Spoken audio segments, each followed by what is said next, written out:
ahan mamakta da pungning ki warol tana number sida call to bidana dom na dong ki pungning ki warol phung do piu saru ga biu Diamond TV ki pangthok chariba pungning ki warol thoro masagi dama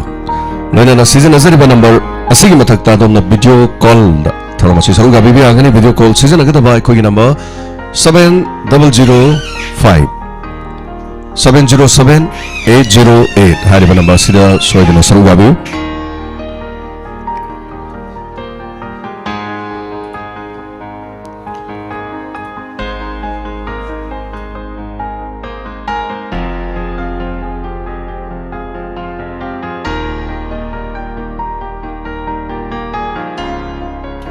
season azari bana ba sisu screen da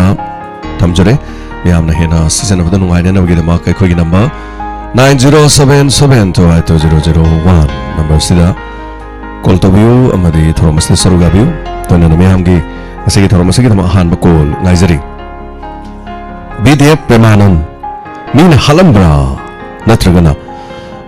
masig wafam am hanglagi haksam pro kre memorandum pisan gre jsi ga minister gi yana kre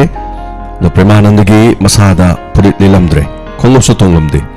Masagi mobile phone Sudoramde, Mahapu Kolai Piba Mio Singna, Halambra, Hyper Wapa Mama, Wang Sihangli. I'm no white about Hazabadariam Hena Kalbire, Mapianba, Chakiba Sandelgi, Singamo from Hyperdarima from Mamada Kodong Tiba Tokiba, Aduga Haribasigi Premanan, Vidia Pizabadare, Aduga. Maki Toy out the Maxang Fang, the Frit Lilamde, Kuluptongumde. Ado Mahak Sikamai Topan Hiba Forensic, Madu Mahaki mobile phone, Hajavatari Madu, Paikiba, Pukiba, Mio Yamadi Soil Lerumada, mobile phone Sudan de Harry. Nasiki color Amahan Mamalakuch again, a second Tormosiki the Mark. Hello? Hello, Kronzerosa. Taram Luxury was a summer. Have you? Kariwa having Kaxing Day Sauna. Have you? The ngarang se akhoi kano akhoi football match ama toy madai da akhoi war on drugs haibagi kano gi matang sida sum wari pannai ko ada akhoi gi ahan sing ama thengnai madu da yauru ba hai tare ko yamna akibu phobu gi mong da sum kano to ba hai tare mana wari sa ba hai tare lebak lehau si sinmana maram oiraga mak thum makalama sizinaraga moina sairaga popi pandi si thaba adagi di madubu grow up taunanaba sizinaba chemical mayam ama thengnaba adagi Myanmar masa singsi masing langamdana makoina sizinaraga hojigi kano sa sidaida paisa si thadraga ekar amada lupa lakh manga gi senpham si thadraga admai toroga popi si than mane hai aduga yamdrabada makoina popi si sukat pataba hai tare ko adi mana masing sing sukat pataba kano si sida ekar amada kg manga gumba pangi hai adagi moina brown sugar da convert toroga 1 kg manga na brown sugar si kg amagi sang thoe na hai adagi tara dana kg anirong gi sang thoe madu admai tawdana makoi si kano tawe na hai masi sahi tara gumagi mamang de sathar ko mane na admaina so pan ba hai tare ko yamna nang koi di ngasagi sahi tara gumagi mamang si de sathar ga akhoi gi kano banak tak nei laga hai do kari gumam ta khangau do kari gumam tak akhoi na sukang khangau do base masi gi khwai gi lan basi taseng na hai tare ga di lengak ta taina dorida adagi akhoi gi khun lairiba tabiriba adugi surrounding du lairiba adi khulgi moi singu da haige dorba gyalam tade karigumba kanogi akhoi sarkar gi oiba project ama chathagi hai taragadi masigi lamsi aigi nena chotolakane yes adubu laibak thibadi masigi kanosi asine adagi ising si aduki matik tange na hai mafam sida ising karem ta leite lok ta ising angde adagi pukri su leite na hai aduga ngasagi makoi si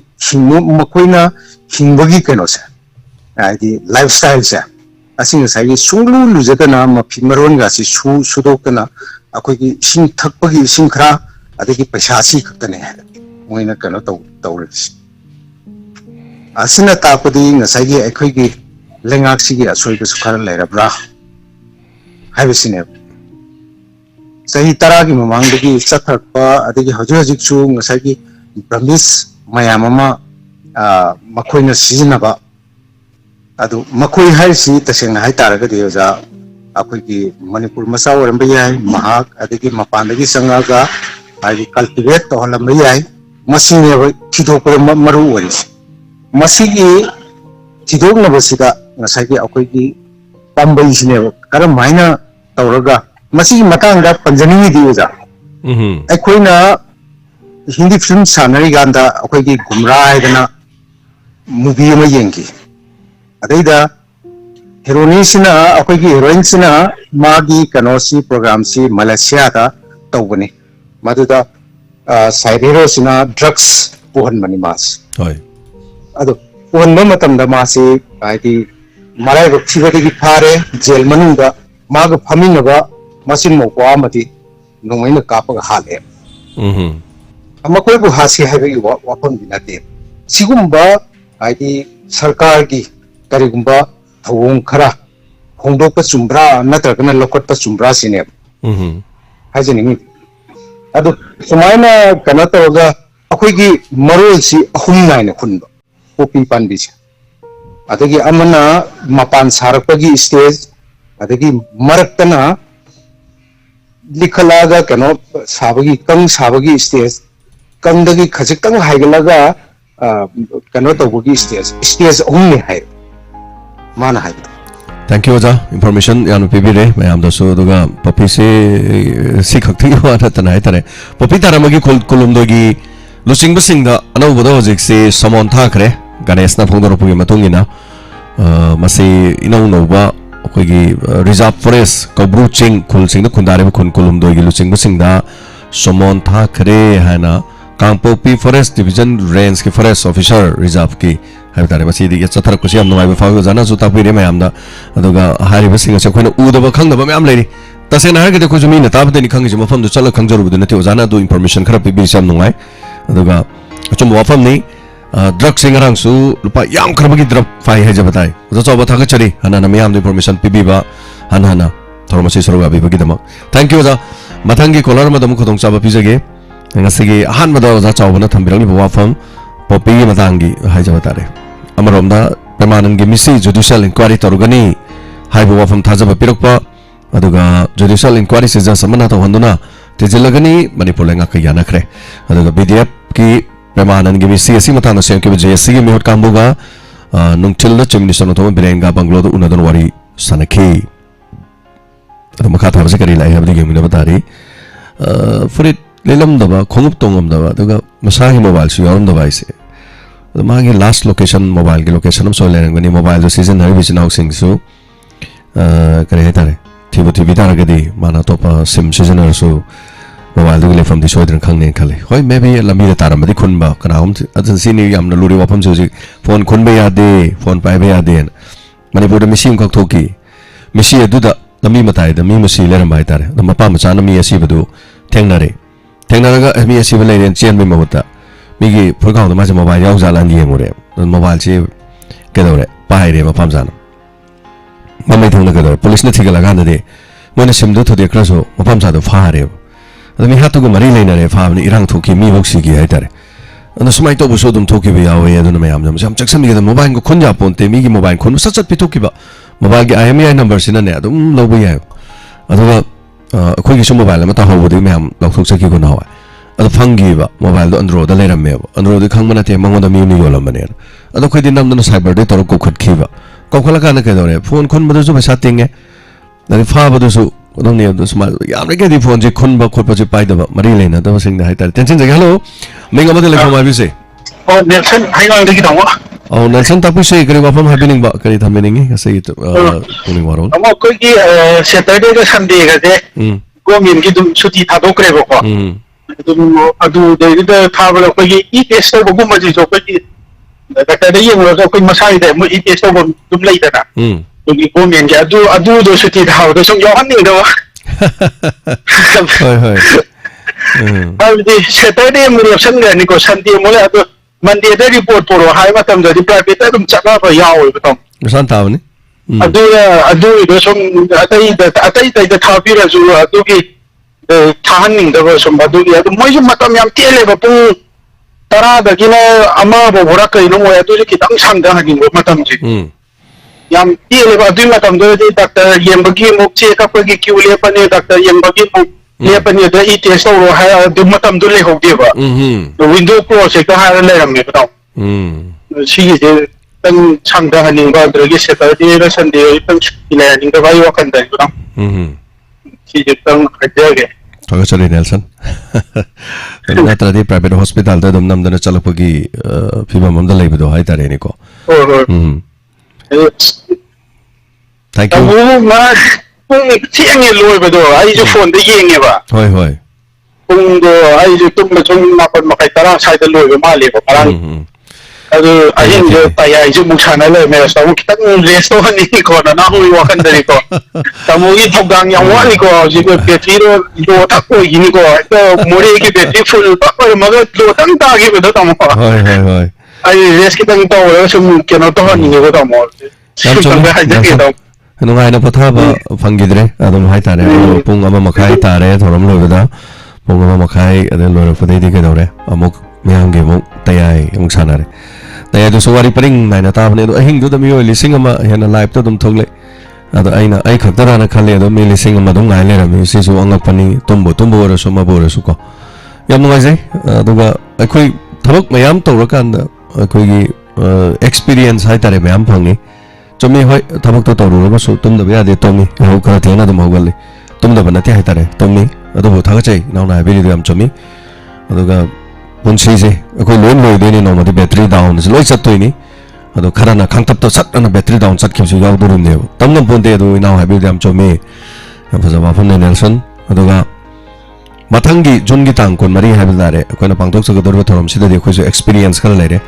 मरक्ता अखोइना Manipur की मसक ममिंग नायरबा singer सिंग कोनी Jansen बसे मसिना singer सिंग लापदुना करी हाय मोय कोखलो मो हाइदिने मोयसु थबक लेबनिना अदगिदे मो कई तौरे लापिरिबा माइबेल सिंग ma'am जो खोजु लापना लाक्चबनिना सिंगर दो ने सहले अखोइ छक फंगद्रे न मुझ हाइबे यावेबा अदुना मथंगी ददी अखोइ एक्सपीरियंस हम लेजरे करिनो हाय कांदा मथंगी ददी पुंग असुक हारगा गेस सिंग असिना मनिंग ओइन थमने डायरेक्ट ओइन अदुगी पुंगसिंग दे हेक ताद्रिबा फावबा गेस अमा तमरक्ता थलंद्रबा अदुगा माइबेल सिंग गे ओइबा मा तोंगाना थमबा अदुगा एनीवे थागचरी मैडम सुनितिबला लाइमयो खोंजेल नुंगाई तबना तापि कैसु लेते खोंजेल नुंगाई तब करीम लेते सा दे दुम हाना देगी ना लेरे दुबु ngasi hakchang ngam नुंगाई तब हाइबदु दु ओइदे थैंक यू सो मच थागचरी हाइबिरो कसे मथंगी कॉलर द खोदोंग साबा पिसेगे मैम सरुगा बिउ मणिपुर की नुपा अमा मसागी लोइनबी अनिगा खनादनब कोना डायरेक्शन पिखरे हाबा ngasi वाफम यावी पुयाला पाउगी पाउसिंगी मनुंगदा कांगपोपीदे एकर समगागा मफुदरादा थारामा पोपी पाबी सिंग यानथत करे फॉरेस्ट एरिया पोपी पामी थारामै द केस लोकलगनी देफो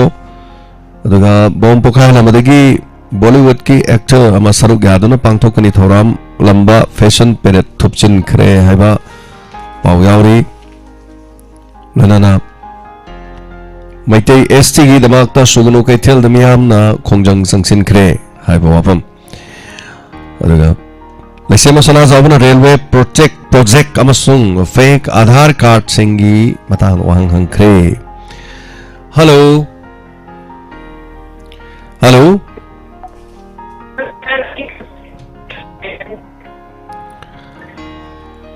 ताबी ब्रो नेटवर्क से कितंग नुंगाई तो माले खोंगफोंग कितंग लेंथो लेंसिन तो बिबे याब्रा हेलो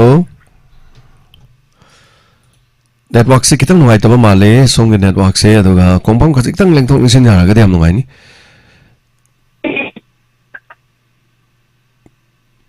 तानाद्रे यम नुंगाई जद्रे कॉल दि पाइकेट चरेबको अदो अदोमना गांगमदसु कितंग कितंग दि चप्पगदि तारे adobo Adam ताबिरिब्रा Koyna हाइजरिबसे ताबिरिब्रा अमुक्तंग तोबिरासे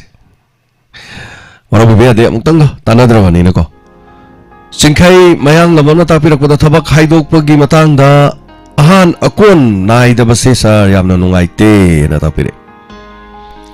hello hello Minga Lefanga Tapisi. Tawai Singamay Wang Bay, Telekadi Amara Sanglakpam. Arangi program si Yamna di nungaire. Adubo Kazikang Imai Ben Mamgi, Wenadi, Kazikang Pena the Male. Aduna Yaragadi Matangi program the D. Akwigi original singer sing hai tare moisi yaragadi yauraga so amani dang oina hapaga haibadi akoina concert amamak tawna tawnina imai ben sing mayam laiba kuigi listener sing adagi donor singi oina tawbanina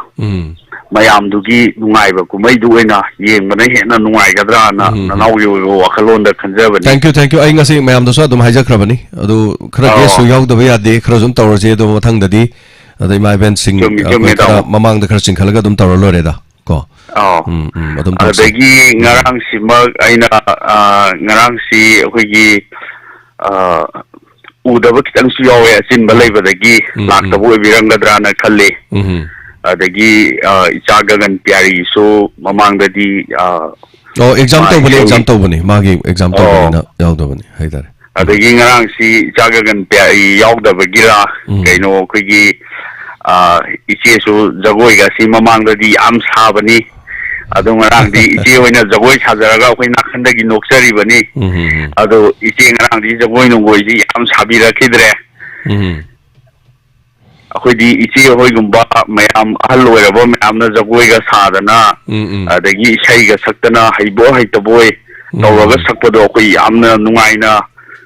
yengjabani ado ngarang di iche puina so jagoi si itaw tawgidre ngarang se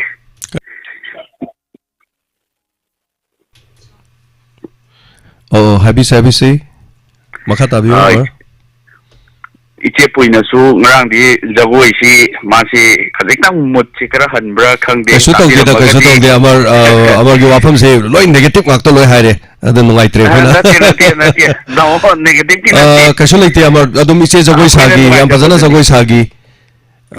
ataba mina o mina haitare thorom do loina negative lom da satpai wakhalom do lekarani pung ama makai hena thorom to amar su thekna lerami didi ai su thekna budi lagye yam nungai Kena fazani bagi sum haijabani da loksan jai marje akhoi adugi wafam loi loksan jai aduga iche jagoi sabang rang akhoi adum ahum mari raktum ujai humang sawi da fen go humado ubi hodo bro humang sawi da ga tawbada ga fen go humi dudi adagi iche kano to bada monologue tawi adum akhalaga yada madam bimola ga kano tawi adum masunu pi dudi exam lai bani ngarang di ayam bangang sing si hojik akhoi school gi exam nam tawi habatare ko aduga especially Sunday takidaba aduna office ki thabak tawbasing moidi ayamba live to yenge hadana khodi ham takpire aduga thorom se khona Sunday tahanba ya khidre haitare ko matam sini am tight oikiba adu mathangi jun gi tangkon mari se sina muk kamai to sina donor singini ngarang gi sina donor haiba leitre pull up upon mani aduna tangkon mari season wising ta ga to natre mase kai gino haikan damar khoigi haudokiba numit haitare haudokiba di mayam gi donor gi haudokiba afaba numit ama khoina khalle duk thangmai tharaga taibang mapudani jaraga miyam gi mateng pangba wana gi oibang amjage haidana jon gi tangkon mari da khoina khong tingthoga mayam tawmina kibani dana ko ado kun mari da mo experience mayam toroje wakan share to biro yam nungai aduga loiba phawba inau jawbi bodo yam nungai je kari chithaba leidam ta habisi loishanjarage tamu mathangi caller singi kudong sabu thank you ngarang su suggestion to biram me amar hoi adagi atai te mayam do aduna nai ngasi lauthok chakram ne hobu makta da mathang di yaw su maning di yahol se na ko khoi gi keno sing je tawra sen thank you so much mathangi caller ma lokho chage amar thank you so much madam tapisi madam sarobala Australia dagi video utpi ga dawri bra madam tapira bra video se unavailable hare anyway mathangi caller masulae ado madam tabira bra madam amhana tawbira si madam tabibra madam tabibra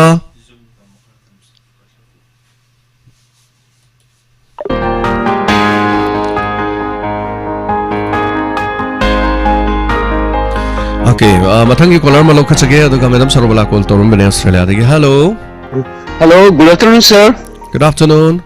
Sir, phone to giri bhai marang ko pusa je mera lakai degi. Khaidam ibu to mini sir. Tapio. Sir, marang ki program yam nungai je adu sir.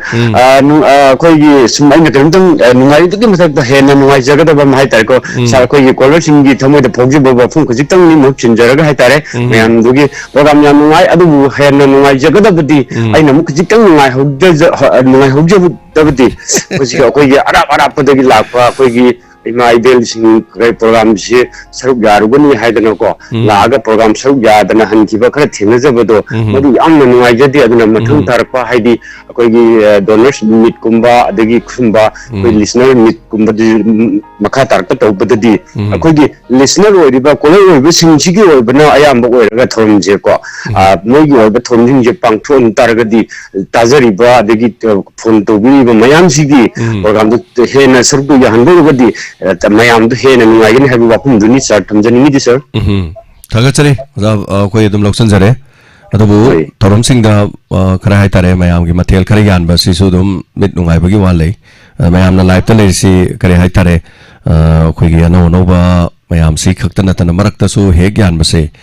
ano ba yauri na ga hai ba sele moi je singer yaw dro du tawdro taw su yawi pesa tingi bani yam seng na har badi adu maning dana samai tawro si mathang da di arab sing su ne kharang na la pi ba aduga ngarang se ho budani yam thengkre pung baro tai ngarang di mapan da ho se aduna pung baro tare ado para mani ha ba tare oja mathang da di samai tawro je koi gi ima bel singi thorom he loi dir ma khaine thorom se akoi haurugum se moi gi matam pi tho se samna har ba Pung Nipan tabadagi Manipur ge singer sing wai se na mai toro se aduga tare tabadai Nipan tabadai sigi mamang khaisina ne loina ma atai se tawtho se ador di yar ni de ko yani sir thank you sir adu wafum dun thank you yamu ga habi ko para ni ha tare koi ma se election ji koi thorum tawra ko sum tamak pani aduna koi na wan huna jabado hai tare mayam na support to bidadi akhoi ju wajai am seng na kan dadi mayam thorom na ora chakhi doini akhoi de wajik so chokri thin de bani lapak sem loi de bani adagi de amuk adu loi gane amuk so kare tare chak so muk sa da ba adagi de amuk tayai song sem da ba wai ha tare angang sing ne salak chai program lo kan pung ani makhai thara kan olen sai sofa da tum le me pai as kai sak sa da bida abu so wa da sai da tum le me as angang ni nuk si jani jangwan hona be ga jani da Loi ni kai noni thorom se do ai di samai na thorom pangthok sarai se YouTube to loing bi o thorom sing da ai na to thorom du da isai nok sing hai tare ko khoi loi no tori thabak se kaya rak sur ge yang bi anda ka taruk lak suram ne samai da tawlai ne khoi di du ga mi ge kano seng dorim ni ge taw dorim phata haudi me am taw dori bani ko ne ba khoi taw jai jeng wa na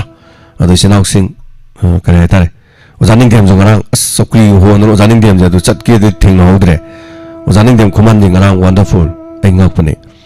sokri ma am tan ko ho le aina kadai do ozaning dem gi thabam da sumang da aina sokri hon ngam moi thokni da se berani da ado aina ngai jai se gaino mayam na la pi ba ado mayam na to bi do ne ba yam ya bi do ado ni da yam ngai jai thi ado ga akhoi na ko bu phang chadra so akhoi thabang ni ga na ma chi me ya de le pai thabang ni ga na mayam to bi jing do yam ngai adagi ateng ba fawa da lebi bising do marang roman yam teng lei adagi amara yam teng lei family yaw na hai tare macha fawa da akhoi sin lei da ko nuksi da no ko aina no ma yu ma la akhoi chak chamina se ga hai ni tegi na ta ba ai thabang ni akhoi thabang ni ga khalaga lei ba do yam nuksi ba yam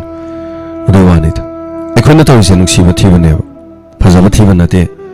adoga athi ba thi ba zo na te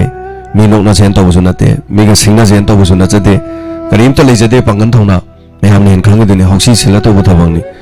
adi nuksi bi de na chale se sing ba bel sing na khar khar paisa pang bi masi mangai re ni aswara ma ham do adum suggestion to biro loi longje mathang da ne amuk khare hena phajana dum hona mina se adumai na haije yam ngaje call the line de so le re du ga koi madam sarobala so call to bi re adum ai line che hana lo kha chagi madam sarobala ai ngaktang lebi se 1 minute hello hello hello mingale from habi se sai to jeba mangal kharai jam tendo yan dagi tara nok chari habi Sir, ngasi wafam jadi puning world da kaisu wafam dang thamjage na phone tawjar pa. Tabisi. Sum maru na sir sidi khoi gi caller sing da adum best tawjar na caller sing da sum haijaning bhai tare ko sa. Hoi. Sum phone tawbira pa matam da khoi gi sir gi da WhatsApp call adudi amana normal call khoi video call gi ani thona khaidok piri phajai si sum bai facilities pibi baje. To khoi gi kana gumba khoi china khara na sum WhatsApp call jigi sida hek video di utpi da bana tra sum voice han to bira point na jog ma ta thenga jai ba ko sa hoi hoi si ya ga di ka WhatsApp call da to bira ga di adum video na chim bana tra ma na uhan ningi ba khana ni report dum uhan break na hana aham da khoi gi caller sing da haija ge ado kai gumba koi na wahi khatang oina voice na ngani bo phopal lai ra ga na dum normal call sida dum try to bi ona right si kitang hai ba na ta bi sum khoi gi kana guma mi khara sum hai ta ko amaro xyz ama phone to da koi normal je phang dre na koi gi WhatsApp call da audio na to su dum thenga je ba hoi hoi adu khatang phungdo chagi taw jang sa dum mana WhatsApp hai ba sigi call sinna video na tra mana uhoningi ba khana ningi bi do adu khatang taw bi na bana haijaning dra sum sat taw jara kuni sidi hoi hoi si katang keso kai thank you so much for joining bagi hai tare ko amani man sa adu tu yung da thank you sir thank you yam ngai jare thorom saruga birak pa segi aduga thank you Narangi thorom yang ngai tik takai dena thanks to thena loisen ki mathangi thorom sila dena chawna pangthok panga moi bi tapire thagachari hanana baby live yam ngai jaki aduga khoi mateng pam bi bai tare ngarang baby live na laga live ko thabi dena tawbudo thabak to kitang chin gi bagi baby live ke so hai tare to idona paisa nuk saga kana to hona te da baby live na nuk se bi na ai maro anan aduga gi inauk sing nuk sirwa aduga khoi gi maro surjet baby surjet an mayam khangna bado aduna channel da so baby live imphal ai hojik lila mate ma thagat pi bido adu tim hai tare nuksi bidana ya sang madu da live am chalu halaga live to pi ge ga antar ga khoi gi sum thana leijari ngai du da sum mateng pangjan bi hai tare sum mayam no changchan bidana sel thum gi natana diamond ai sidim yam gi ni aduga diamond tv na tawri ba mayam sin support to bom tho ina ga na to budo yam no ai jawai tare thank you so much hello minga badalai from hai se no bunga indu sabi mone Tapiu. Oh, wala isa gi thoram jing do ai la pangam hogdre matung na di yaw ngam na bo fanage aduga ai phone na di lo yenge ya Okay. Ahinga tumde ya kanai na dan nga to yenge ya ala phajana tae ba ko ya gi lu jem no nga ye mayam do na chakpa thang na mayam do Hoi hoi. ya la sin ma khai cha ya Thank you. Aku taga hayo ige. Habio. Madala yede sada do na thank you hana haijal. Ka bam jaw phong tok to ba. Habio yani wa fam do loi ba man bagini nom sa dum habio. O ngarang gi moy gi kana gi ko I thauban wo kam da gi video ma nga ma kana sina thangi da na ko. Hoi. Nang IT mo ndi sada haninga leitan. Mana adagi pora gambai jeans ki muktuda thambade ni sade kappe hanainda aite mai no pide na tawriba bi na tawriba ibam do ubadana amchi nungaite ani do isai thoram de na dom ta hari ko ya chule lekte ko Hoi nalla pangam braga ju sida joi ba dai na no pi ma che phone mana thangala ta lai tai jo Thank you. Pare thabage. Tagachari hamngai habira ko ngarang thorom tai na su tapire. Aduga ekoi gi BDF ki haitare chene nauma lagi da bodo adugi mai gi keno su inquiry ta una hai kare lengang na kari afabado propo era sanu amabore aduga video mate ko ta uchara ke video se keno dani koi gi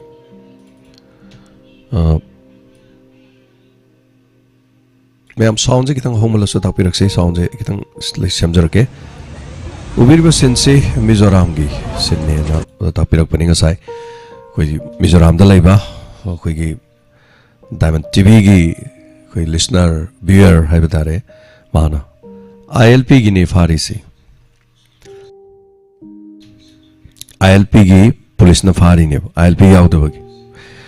adaga migi section thorong lokhat padu gi hai tare Mizoram da hoji ngasi ayuki hai betare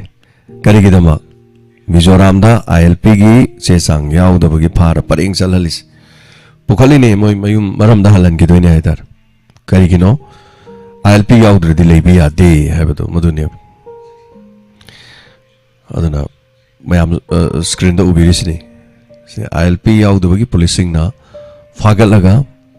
puraga chatlini hai tare akhoi manipur su jiri da changapagi khotpagi ate ate tawsu mayam lai ko leiba buti amore adu mayam kari fawi ado chinaw mana ulakpani Mizoram dagi hello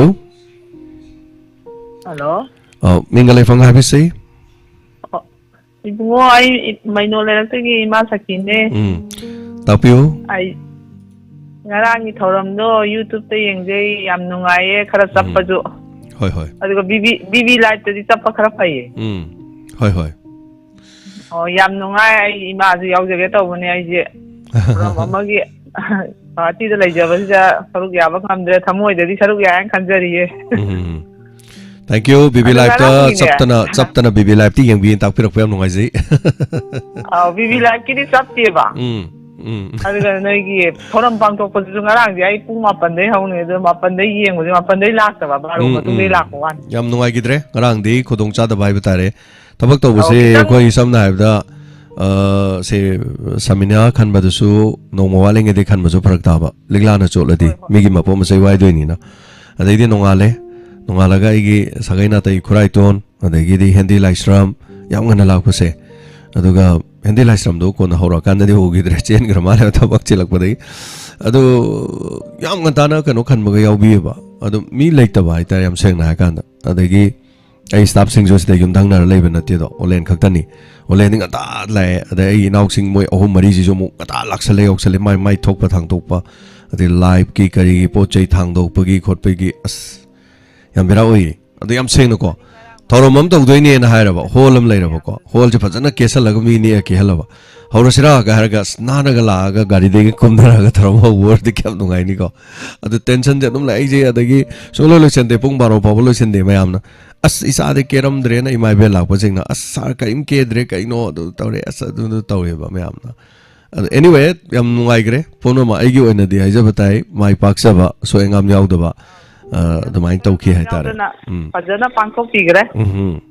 aduga aina nasigi sector taya ja hangen ba mana ko pagi mungona yamna fajaba probha ama haire ai ima sahi 60 plus sure tadri ngasi na an bane ai wait ta taja bane ba hoi tari ai kaugre ne amusana ju phangauga khanek tu phangauga kodom pupi lampakta tak nge di hai kari ano yam phajaba program ni halaman sing ni haina bani mase koi gi pulap mang ba hai batai da thabak to ama su mang ba adai da lam maming adai mi maming do yam sana ba hai tare ai dom da no e Janu pina kai na imanang na tom no idu ngar bra hangi ni ai ngau ke ai phajana tari ni na jam no ngai gati da lai baje sina puning di waron ka isai sangmin na si ga isai sangna si ga tekta tayai ga na imagi time pass ho ji hoi ijana ga IVF to bogi matang hairak ko do ai na tali thabak yam kana badu da na hoi yam na nungsi da ba hai ta yam nungai ita sing thoram ai donor group su yauja kini ko Manipur la kanda hoi aduga ai tawba ya ba diamond gi ai thamoi de yam kanna ningjari ta na de ekta ba mai pa ko oi ko tagachare ma yam nungai je koi bo nungsi bi ba yam nungai thoram du da live tami chanipan chamapan adong ngarang gi thoram du da tabi ba yam adu yeng bi ba Manipur ma pan de gi manung de gi Kashu hai jadaba Maibel Singh na tawjaba thabak thoram sing hai tare adu thabak thoram ai se thola kan na su ya de ba thabak thola di khudak ki oi ba mayam laksale pangjan bala e adagi wakhal mang bala e mayam puna ma hai tare adu kana go madi sum phamma ga sum yeng ba kango na di ꯑꯁꯣꯏꯕꯗ ꯃꯌꯥꯝ ꯎꯔꯝꯒꯅꯤ ꯑꯗꯣ ꯃꯍꯥꯛ ꯃꯁꯥꯃꯛꯇ ꯇꯧꯕꯅ ꯁꯤꯟꯇꯣꯛꯑꯒꯗꯤꯅꯦ ꯀꯅꯥ ꯈꯪꯅꯤꯀꯣ ꯃꯥꯁꯨ ꯑꯗꯨꯝ ꯇꯔꯪ ꯆꯠꯀꯅꯦꯕ ꯑꯁ ꯌꯥꯝ tension ꯂꯩꯖꯥꯅꯤꯗ ꯊꯧꯔꯝ ꯇꯧꯔꯤꯉꯩꯗꯨꯗ ꯃꯤꯒꯤ ꯁꯥꯎꯟꯗꯣ ꯃꯩꯈꯨ ꯀꯥꯈꯠꯂꯕꯅꯤ ꯋꯥ ꯋꯥ ꯃꯩꯈꯨ ꯀꯥꯈꯠꯂꯕꯅꯤ ꯑꯩꯒ ꯆꯤꯇ꯭ꯔꯥꯒ ꯏꯁꯩ ꯁꯛꯏꯉꯩꯗꯣ ꯑꯉꯧꯕ ꯂꯩꯆꯤꯜꯅ ꯏꯁꯩ ꯁꯛꯏꯉꯩꯗꯨꯗ ꯑꯩꯅ ꯈꯜꯂꯦ ꯂꯣꯏꯔꯦꯗꯅ ꯉꯁꯤꯗꯤ ꯂꯣꯏꯔꯦꯗꯅ ꯗꯥꯏꯃꯟꯒꯤ ꯊꯧꯔꯝꯁꯤ ꯂꯣꯏꯔꯦꯗꯅ ꯇꯤꯟ ꯆꯪꯉꯦꯗꯅ ꯉꯁꯤꯗꯤ ꯍꯩꯁ ꯂꯣꯏꯔꯦ ꯑꯅ ꯑꯩ ꯑꯗꯨꯝ ꯈꯜꯂꯦ ꯃꯊꯥꯁꯤ ꯀꯨꯁꯥꯝ ꯁꯥꯔꯕꯅꯤ ꯀꯩꯅꯣꯗ ꯀꯗꯥꯏꯗꯒꯤ ꯈꯨꯗꯛꯇ ꯁꯥꯎꯟ ꯋꯥꯏꯔꯨꯗꯣꯏꯅꯣꯕ ꯊꯧꯔꯝꯗꯨꯒꯤ ꯇꯪꯈꯥꯏ ꯆꯟꯁꯤꯜꯂꯛꯄꯗ ꯇꯣꯛꯈ꯭ꯔꯕꯅꯦꯕ ꯀꯣꯛꯁꯦ ꯄꯨꯔꯥ ꯆꯥꯛꯈ꯭ꯔꯕꯅꯤ ꯑꯩꯅ ꯈꯨꯗꯛꯇ ꯑꯩꯅ ꯃꯇꯝꯗꯨꯗ ꯑꯩꯅ ꯈꯨꯔꯨꯝꯖꯕꯁꯦ ꯀꯅꯥ ꯈꯨꯔꯨꯝꯖꯩ ꯇꯥꯏꯕꯪ ꯃꯄꯨꯅ ꯑꯩꯅ ꯈꯨꯔꯨꯝꯖꯩꯁꯦ ꯇꯥꯏꯕꯪ ꯃꯄꯨ ꯑꯃꯨꯛꯇꯗꯤ ꯁꯣꯏꯍꯟꯕꯤꯒꯅꯨ ꯀꯩꯗꯧꯔꯒꯦ ꯃꯈꯣꯟ ꯈꯤꯇꯪ ꯊꯣꯛꯑꯗꯤꯅꯦ ꯑꯗꯨꯝ ꯄꯦ ꯄꯦ ꯄꯦ ꯂꯥꯎꯔꯁꯨ ꯑꯗꯨꯝ ꯇꯧꯔꯣ ꯉꯁꯤꯒꯤ ꯂꯣꯏꯈꯤꯅꯕ ꯑꯗꯨ ꯇꯧꯅꯕꯅ ꯑꯩ ꯂꯥꯏ ꯈꯨꯔꯨꯝꯕꯁꯦ ꯑꯗꯩ ꯑꯉꯥꯡꯗꯣ ꯉꯁꯥꯏ ꯁꯥꯎꯟ ꯈꯣꯡꯉꯤꯕ ꯑꯉꯥꯡꯗꯣ ꯃꯊꯥ ꯁꯥ ꯂꯣꯏꯈ꯭ꯔꯦꯕ ꯃꯩꯈꯨꯗꯣ ꯁꯨꯝ ꯀꯥ ꯂꯩꯔꯕꯅꯤ ꯑꯩꯗꯤ ꯃꯩꯈꯨ ꯀꯥꯕ ꯄꯣꯠꯇꯤ ꯌꯥꯕꯁꯦ ꯑꯩꯈꯣꯏꯗꯤ ꯄꯥꯛ ꯊꯦꯡꯅꯔꯛꯇꯦꯕ ꯑꯁ ꯑꯗꯩ ꯑꯩꯗꯤ ꯏꯁꯥꯁꯦ ꯈꯪꯗꯕꯅꯤ ꯁ꯭ꯇꯦꯖꯇ ꯂꯩꯕꯗꯣ ꯑꯩ ꯂꯣꯏꯔꯕꯅꯤ ꯏꯁꯥꯁꯦ ꯅꯤꯛꯄ ꯑꯃ ꯌꯥꯎꯔꯕꯅꯤ ꯊꯛ ꯊꯛ ꯊꯛ ꯊꯛ ꯊꯛ ꯊꯛ ꯅꯤꯛꯑꯕꯅꯦꯕ ꯑꯗꯩꯗꯤ ꯑꯉꯥꯡꯗꯨꯗ ꯍꯥꯏꯔꯦ ꯁꯨꯃꯥꯏꯅ ꯇꯧꯔꯣ ꯅꯪꯒꯤꯗꯣ ꯃꯩꯗꯣ ꯂꯧꯊꯣꯛꯑꯣ ꯗꯥꯏꯔꯦꯛ ꯂꯣꯏꯅ ꯊꯤꯜꯂꯣ ꯑꯗꯨꯒ ꯑꯃꯨꯛ ꯌꯦꯡꯁꯦꯅ ꯍꯣꯏ ꯑꯅ ꯍꯥꯏꯔꯦ ꯃꯥꯁꯦ ꯑꯉꯥꯡꯗꯨ ꯗꯛꯅ ꯇꯧꯔꯒ ꯊꯤꯜꯂꯦꯕ ꯑꯗꯩ ꯌꯥꯔꯛꯄꯩ ꯋꯥꯅꯤꯗ ꯃꯩꯈꯨ ꯀꯥꯕ ꯄꯣꯠꯇꯣ ꯁꯤꯟꯅꯗ꯭ꯔꯦꯕ ꯑꯗꯒꯤꯗꯤ ꯁꯥꯎꯟꯗꯣ ꯈꯔ ꯕꯤꯝꯗꯣ ꯈꯔ ꯊꯥꯗ꯭ꯔꯦ ꯍꯧꯕꯗꯣ ꯈꯔ ꯍꯟꯊꯍꯜꯂꯦ ꯍꯥꯏꯇꯥꯔꯦ ꯑꯗꯩ ꯃꯔꯛꯇ ꯑꯃꯨꯛ ꯁꯦꯝꯃꯁꯦꯅ ꯑꯗꯨꯃꯥꯏꯅ ꯁꯦꯝꯃꯦ ꯑꯗꯣ ꯑꯩꯗꯤ ꯀꯩꯗꯧꯒꯦꯕꯨ ꯊꯧꯔꯝꯗꯨꯗꯤ ꯇꯧꯔꯦꯕ ꯑꯗꯣ ꯏꯁꯥꯗꯤ ꯂꯩꯐꯝꯁꯦ ꯈꯪꯗ꯭ꯔꯦꯕ ꯀꯩꯅꯣ ꯍꯥꯏꯀꯥꯟꯗ ꯑꯁ ꯑꯃꯨꯛ ꯀꯔꯝ ꯀꯥꯟꯗ ꯃꯨꯠꯇꯣꯏꯅꯣꯁꯤ ꯈꯟ ꯂꯩꯈ꯭ꯔꯦꯕ ꯑꯗꯣ ꯃꯁꯤ ꯃꯔꯛꯁꯤꯗ ꯑꯃꯨꯛ ꯏꯃꯥ ꯏꯕꯦꯜꯁꯤꯡ ꯑꯩꯈꯣꯏꯗꯤ ꯂꯥꯞꯄꯅꯦ ꯑꯩꯈꯣꯏꯗꯤ ꯁꯨꯒꯨꯅꯨꯗꯩꯅꯦ ꯑꯩꯈꯣꯏꯗꯤ ꯑꯗꯨꯗꯩꯅꯦ ꯑꯩꯈꯣꯏꯗꯤ ꯑꯗꯥꯗꯩꯅꯦ ꯏꯕꯨꯡꯉꯣ ꯑꯗꯨ ꯍꯥꯏꯗꯣꯏꯅꯦꯕ ꯁꯣꯝꯗꯅ ꯑꯃꯨꯛ ꯀꯩꯗꯧꯔꯦ ꯃꯃꯤꯡ ꯄꯔꯦꯡ ꯁꯥꯅ ꯂꯩꯕꯗꯣ ꯄꯔꯦꯡ ꯁꯥꯅ ꯂꯩꯕ ꯃꯃꯤꯡꯁꯤꯡꯗꯣ ꯐꯣꯇꯣ ꯀꯥꯞꯄ ꯄꯥꯏꯈ꯭ꯔꯕꯅꯦ ꯑꯁ ꯀꯩꯅꯣ ꯃꯥ ꯑꯩꯒ ꯍꯥꯟꯅ ꯀꯧꯈꯠꯇꯧꯗꯣ ꯃꯥ ꯀꯧꯈꯠꯈ꯭ꯔꯦ ꯑꯁ ꯑꯗꯨ ꯇꯧꯈ꯭ꯔꯦ ꯑꯗꯨꯅ ꯑꯗꯩ ꯁꯤꯡꯒꯔꯁꯤꯡ ꯂꯥꯛꯄꯁꯤꯡꯗꯣ ꯑꯁ ꯉꯁꯤ ꯏꯁꯩ ꯃꯐꯝ 6ꯅꯦ 8ꯅꯦ ꯑꯗꯣ ꯑꯩꯈꯣꯏ ꯁꯣꯝꯗ ꯑꯃꯨꯛ ꯆꯠꯇꯣꯏꯅꯦ ꯁꯣꯝꯗ ꯑꯃꯨꯛ ꯇꯧꯗꯣꯏꯅꯦ ꯑꯗꯨ ꯁꯤ ꯃꯌꯥꯝ ꯀꯣ ꯑꯗꯩ ꯏꯃꯥ ꯏꯕꯦꯜꯁꯤꯡ ꯃꯌꯥꯝꯅ ꯏꯆꯥ ꯑꯩꯈꯣꯏ ꯂꯥꯛꯏꯌꯦ ꯑꯗꯨ ꯇꯧꯔꯤꯌꯦ ꯆꯦꯡ ꯄꯨꯔꯛꯏꯌꯦ ꯍꯋꯥꯏ ꯄꯨꯔꯛꯏꯌꯦ ꯅꯪꯅ ꯄꯥꯝꯕ ꯆꯝꯄ꯭ꯔꯥ ꯄꯨꯔꯛꯏꯌꯦ ꯏꯆꯥꯁꯤꯡ ꯆꯥꯅꯕ ꯍꯪꯒꯥꯝ ꯄꯨꯔꯛꯏꯌꯦꯅ ꯑꯃꯨꯛꯁꯨ ꯑꯃꯨꯛ ꯇꯧꯗꯣꯏꯅꯦꯕ ꯅꯨꯡꯁꯤꯖꯈ꯭ꯔꯕ ꯃꯌꯥꯝꯗꯣ ꯍꯪꯒꯥꯝ ꯃꯄꯨꯟ 5-6ꯇꯣ ꯂꯩꯔꯨꯔꯒ ꯆꯥꯕ ꯀꯩꯁꯨ ꯆꯥꯕ ꯉꯝꯃꯣꯏ ꯄꯨꯕꯤꯔꯛꯏꯗꯣ ꯈ꯭ꯋꯥꯏꯗꯒꯤ ꯃꯃꯜ ꯇꯥꯡꯉꯤ ꯂꯨꯄꯥ ꯀ꯭ꯔꯣꯔ ꯑꯃ ꯄꯤꯕ ꯍꯪꯒꯥꯝꯅꯦꯅ ꯂꯧꯕ ꯌꯥꯏ ꯑꯗꯩ ꯃꯃꯜ ꯀꯩꯅꯣ ꯂꯩꯇꯦ ꯍꯥꯏꯇꯥꯔꯦ ꯑꯗꯣ ꯑꯩꯈꯣꯏꯅ ꯍꯣꯠꯅꯖꯩꯁꯦ ꯀꯩꯅꯣ ꯍꯥꯏꯀꯥꯟꯗ ꯉꯁꯥꯏꯒꯤ ꯅꯨꯡꯁꯤꯕ ꯊꯤꯕꯅꯤ ꯅꯨꯡꯁꯤꯕꯒꯤ ꯂꯤꯄꯨꯟꯗꯅꯤ ꯍꯥꯏꯕ ꯇꯥꯏ ꯑꯁꯣꯏꯕꯗꯤ ꯃꯌꯥꯝ ꯌꯥꯎꯔꯝꯒꯅꯤ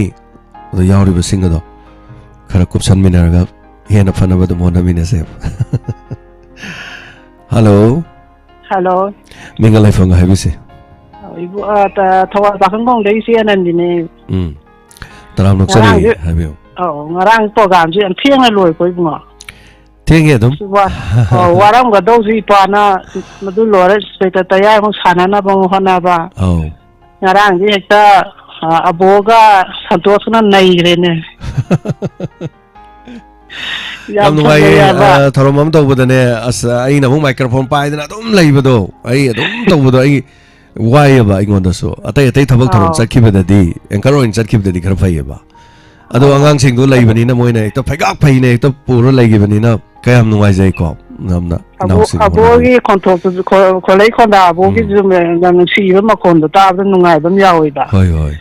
ꯑꯗꯣ ꯑꯩ ꯌꯥꯝ ꯂꯥꯛꯆꯅꯤꯡꯕꯅꯦꯕ ꯏꯆꯦꯁꯨꯅꯦ ꯑꯗꯣ ꯑꯩꯈꯣꯏ ꯔꯤꯃꯥꯟꯗ ꯂꯩꯒꯗꯕꯗꯣ ꯑꯩꯈꯣꯏ ꯏꯃꯨꯡ ꯃꯅꯨꯡꯁꯨ ꯑꯣꯏꯕ ꯑꯗꯨꯅ ꯂꯥꯛꯄꯗꯣ ꯁꯨم ꯅꯨꯡꯉꯥꯏꯇ꯭ꯔꯕ ꯍꯥꯏꯇꯥꯔꯦ ꯃꯇꯨꯡꯗꯗꯤ ꯂꯥꯛꯀꯗꯣꯏꯅꯦ ꯃꯇꯨꯡ ꯊꯣꯛꯄꯗꯗꯤ ꯌꯥꯝ ꯅꯨꯡꯉꯥꯏ ꯌꯥꯝ ꯅꯨꯡꯉꯥꯏ ꯑꯗꯨꯝ ꯀꯩꯅꯣ ꯐꯣꯟꯗꯗꯤ ꯑꯗꯨꯝ ꯌꯦꯡꯉꯦ ꯌꯨꯇꯨꯕꯇ ꯍꯣꯏ ꯂꯣꯏꯅꯃꯛ ꯑꯗꯨꯝ ꯅꯨꯡꯉꯥꯏ ꯑꯗꯒꯤ ꯍꯩꯇꯕ ꯑꯩꯈꯣꯏꯒꯤ ꯂꯥꯛꯄꯤꯕ ꯍꯩꯇꯕꯁꯤꯡꯗꯣ ꯁꯛꯄꯗꯨꯅꯕꯨ ꯍꯦꯟꯅ ꯅꯨꯡꯉꯥꯏꯅꯦ ꯌꯦꯡꯕꯗ ꯍꯣꯏ ꯃꯊꯪꯗꯗꯤ ꯍꯩꯇꯕꯁꯤꯡꯗꯣ ꯁꯛꯆꯕꯗꯣ ꯌꯥꯝ ꯅꯨꯡꯉꯥꯏꯕ ꯑꯗꯨꯁꯨ ꯍꯣꯏ ꯃꯊꯪꯗꯤ ꯑꯍꯩꯕꯁꯦ ꯌꯥꯎꯍꯜꯂꯔꯣꯏ ꯑꯗꯨꯒ ꯌꯥꯎꯔꯁꯨ ꯈꯔ ꯍꯟꯊꯔ ꯌꯥꯎꯔꯒꯀꯣ ꯌꯦꯡꯕꯗ ꯌꯥꯝ ꯅꯨꯡꯉꯥꯏꯕ ꯍꯩꯇ ꯃꯣꯏ ꯇꯧꯖꯕꯁꯤꯡꯗꯣ ꯍꯣꯏ ꯑꯗꯨ ꯈꯛꯇ ꯍꯥꯏꯒꯦ ꯇꯧꯕꯅꯦ ꯌꯥꯝ ꯅꯨꯡꯉꯥꯏ ꯊꯧꯔꯝ ꯄꯔꯦꯡ ꯂꯣꯏꯅ ꯑꯗꯨꯝ ꯍꯥꯟꯅꯒꯤ ꯀꯩꯅꯣ tawbadagi handakiduna amuk hele aduga matungdasu sibai hena fazana pangthokpa ngamba oigiyona sena hajari yam nungajai mathangidadi akhona pangthokliba lampaksisu migi mapugi lampakni yam nuksijani mathangidadi pangthokpa ngamdau mandre mafamsi migi lamnina yongkai sajalaktok sumali kari haruni akudo akoigi sigi heng mapada khongjonggi hek thonggong haitare aigi yonggi nakan nakanda community hall chawbam lei mathak ka koppa nong chura so dum yaba aduga adai du te tawdong male mathang dadi yam nuksi jani akoina tawjaba thabak thoram sing haiba tai aduga amabore isona silak pa hija phabagi damak loi silak pa ngaktani haina dumaina lawraga thagachari hanana aina nungai gi bingarang adum ayam loisilak pada hai tar aina as yening holale saon hai aina as yening holale gam tangai khoda yening hon ngam dri dai so na thorom tawri me am mai mut salak gi mechin chak salak bagi thorom ji loi khidra dagi kai khraga di smai tawdana diamond thorom do sound yada na marak te lep khre ga haina ne na ko yam wajaba do ado konang nadi ai khakta ngare last ge hai tar roi bai sai sakuda adai di aina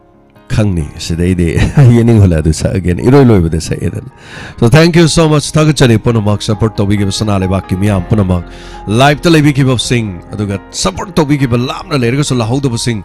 Punamak support to Wiki Sing Habitare, Domatangi, Kola Locus again, now Shakespeare, the Ranokari Torom Sidahi, Kari Heaven. Tagachari Yamba James, Nanok Shakespeare, Natabla, Miram Len, Razastan, the Kai Kunavotana, Kukuna. Noluk chado seri iroinana juji YouTube live te yang video mi isani pan ga marfu khara hen babu sui kai khunu seri nasi gi pung gi warol siding arangi diamond listener amadi viewer mitki thoram na maruina chat na khongjang gi yang siali pau sinwai ijungang yang ge isi tilo tamana kapirak pa bullet marusi aure aisu ngarang ge matam ngatana ngai bane do matam jekang hobi gi do thenga ba yada ba gi tang thengjara ga ju adum hek hobdagi yengjaram bane do khwaidai hena nungai ri badi se tilo tamana diamond tv bu sai kha jabai sei duma adagi ming di kau thokre aduga huibi gi koinjang ba hui mapi piram bagit aduga tarama thoi macha lei ga hayon sat poi sei ani dum di phawre viral bu sat ka tawni yam nungai aduga iroi nana koigi ima khomram bimola naga saireng thibira podo saireng yam nungi atsaga leiba ima do su kono na kuram jari saksu kongja ore khomram binodini haba binodini khomram ima bimola haiba me yaw bone oh yes bimola se yawi amana saireng thi bimola binodini bimola de ani ahum bu sui hai dare habi adu yam nungai se duga iroi nana hojik akoigi oja ngasai call tawbiramba oja ibo tomba ting tong gi kenoje mayangi heavy duty oja je mamang da gi ju dum haijera ga la bane lam thapani na kitang thieng en oja gi du su matang dam yeng ngasi thaba ma taw da kitang akoigi nungai na taba dum kra pen da lei ga ne ko yamba iroi nana si na mu ngarang gi thorom dugi nungai ba adagi ran dugi thorom dugi matung na toraga mai pa na pangfu pi yam nungai se matung gi punsi da su mona chau na hena mai pa na sidagi yang na matang ga ngata na hogatana tawba punya se duga ai se ise ti lo tama da la yar ga la ke na haido khiba du tanjana som da yarak taba adu matangi June 24 si ma tang di ai gi ju site ti yam kan na yan na bona jage mayam na ai bu nung siwi dana khorang na ngai biramba adagi ise ti lo tama jan khari bang ga ai ga som ningjang pu nung jun wai ti som hai kana to bu da ai di sagi midam len thap khibani na kitang chathok sinda dagi duty da phak tana bana yadre ise ti lo tama du gi damak wara ubi roi aduga yamba sina ngarang gi thorom du leijare aduga ngasi mak yamna nungai ndaba miyamna su hena khangna raba waron drug 2.0 da koi gi minister honorable chief minister N Biren Singh sarna ai makha miyeng makha da chathai di ba thoram program se yamna di maru oiba iramdam irei bak sibu kannana bagi damak ta chauba adugumra ba sietna thamoida akoigi honorable chief minister gi thamoida amadi magi makhada miyam honari ba dugumba thoram amakhni haibabu masi kanagumba khujin thorang kharana mai pak tanabagi damakta honaba maso koina udabna ti kudam moina hairabada ngasi mak leigidre haina phangiba asiba koigi magi thawaibu nasu mapugi nakta ingasina leiba oisino premananda BDF ki magi kanosi imungi awablu sauru yajari masina khoida chauba kano ninghan na ba po han na bagi amakakti takti re tawbada wa koi ninghan na ba lete si minister busu hat kani gai na ki halaiba aduna makoi na ekta pangai hairaga koi na ekta ki dawsunati ima leibak sibu kanada bagi damak tadia koi mayam nupi angang adagi inkhalak liba na ha mang kada sorok podia koi isagi thawai nomanto nomadi ko ba kunam ni sidi da ngai rabni adu dak na lahat laga lagi roi de sorok podi mahatang orga su ka amaga lagi da ba to madu yam sauthokjan ngai ni magi punsi ning chat tung da su adum maming su lengdana lehogani aduga magi awana taraba imung da su siming sena koi gi keno thabain khanga pibi gani haibagi policy program adum su thambira aga di hena nungai jagani haibu wafam siga thamjari yamna nungai jadaba adum nungnang ngai oiba haitare ni yamba ngasi so dum phaba letri tawbatabu sigi potse haurakpadagi hauna khoina soigiba tangka amana ngasi bawda dum soidana laibani aduna masimak na he soirabada tawriba miyam su wagani makhoi nuai kiba yai adubu makhoi gi punsida koi gi manipur na ngasi leikanga marubhumi oiraiba Rajasthan Manipur gi saktam lauraga mano matam chana churiba inga sa se khan kai griba cha madugi opposite akoina singina giba prakriti da singna giba gi amagi ne haibagi madugi paukhum ne haiba adigi madugi phal ne habi da koina isura bane ba yam baduna si wafam si katang anyam nuai je da na phongdok charak pane thaga jari yam. Thank you Shakespeare yam nuai je masang ngoi ba wafam sing habi ba ai batai yam nuai Shakespeare adu ngarang okoi madam telo tamana karai Shakespeare di karai chakre chan kharibam no karai chakre ga na hai batu nungsi mayam aduga madam telo tama yam nganna laga dum nganna dum isai dum tawbirami akoina labak thiba habitai ko musician sing chak chana bo honaba aduna chak chana bagi honaringai marak sidana mo dialogue ko makai go mase mo ta hoba adugi marak to yam ngana mingsong palhor ji baba thengna la ga mo thengna ming pan masi hung maning da mo leiba tawrise adu khare am lap du di aigi nak ta su sangsala ga ko yam lap pasi de ngon da so kitang ga hairam di aina so chingka chingkhala ga khare yam lap pasi de tawje ba kakchi kano da gi dum tokpa ching da gi yam lapam su yawe ma su thenge to ba ko marak tu da mo singer sing da su macha na re adagi hospital ke no ta udong ne pukhatong ne na hagele ko as dai di berani da yamna haitare akhoi hona jaba se do panamak sona listener sing do yaman kre listener sing ko khala sak do akhoi bu ikai pi bani man chale khole na sei saktana chakhe ba su yawe ba manipur ge phawa singer sing da adum haitare ado so inu ngai jau da haitare adobu aigi laiba sing du dagi chatken chalabda amani mangai adobu singer sing naga laga tawkibedo adi marakta aise adai du da tension jo khara leiba ado singer sing chatkiba singer sing do moini sakib je pung ni 5 minute trying to adai da ne ba singer ani chatkiba ne ado yam theng madi natte ba ko ada aina singer sing du budi live imavel sing du ne hena lui na logjabani ado ka nghaktang punghai mu tang abira di mo so loi thungdong ne mini pan ko khot pai je mini pan ni sai ni pan or sereng ni pan ne kale phui kandre phui habadan ado kaiso kai ba leit amana bo waro rasu amana ba nungai rasu amana ba nungai trasu hona jari ba ma tawjaki ba sing ado sai sakpa sing singer sing su sang na bai ni free da din natte jari bo ko do mo khoi ni kai khumna jani pam ja bai ni mo khoi nak jari do ado da yabi o ga haije manipur singer sai sakpa me am lei ba cha mo hen lei sida point toy ne ba handak ti mai hon gumje na khoi ju point toy ne ba yaw hon lei sing je khoi na pam mai ne pamam da di wai ra mo adobu Mabel sing ne na lui na tawja bani som na su Mabel sing na khoi du tawre khoi adu loi waro ho moidra son da so khoi kaura sandre na singer sing na ngodom waro re ai saktre na chaki bi Mabel sing amani du na tawjari ba puno ma haitare aina apha cha ma tawbada fatta ba natraga aina soiba ama khak yawbada soiba point taw taragadi adu yade ai wani ko anyway thank you so much mathan kololo khasage hello minga madele from have you say hello na bo ha mang te now tak no sari anu tabi do me amuzu tak no sari tagachari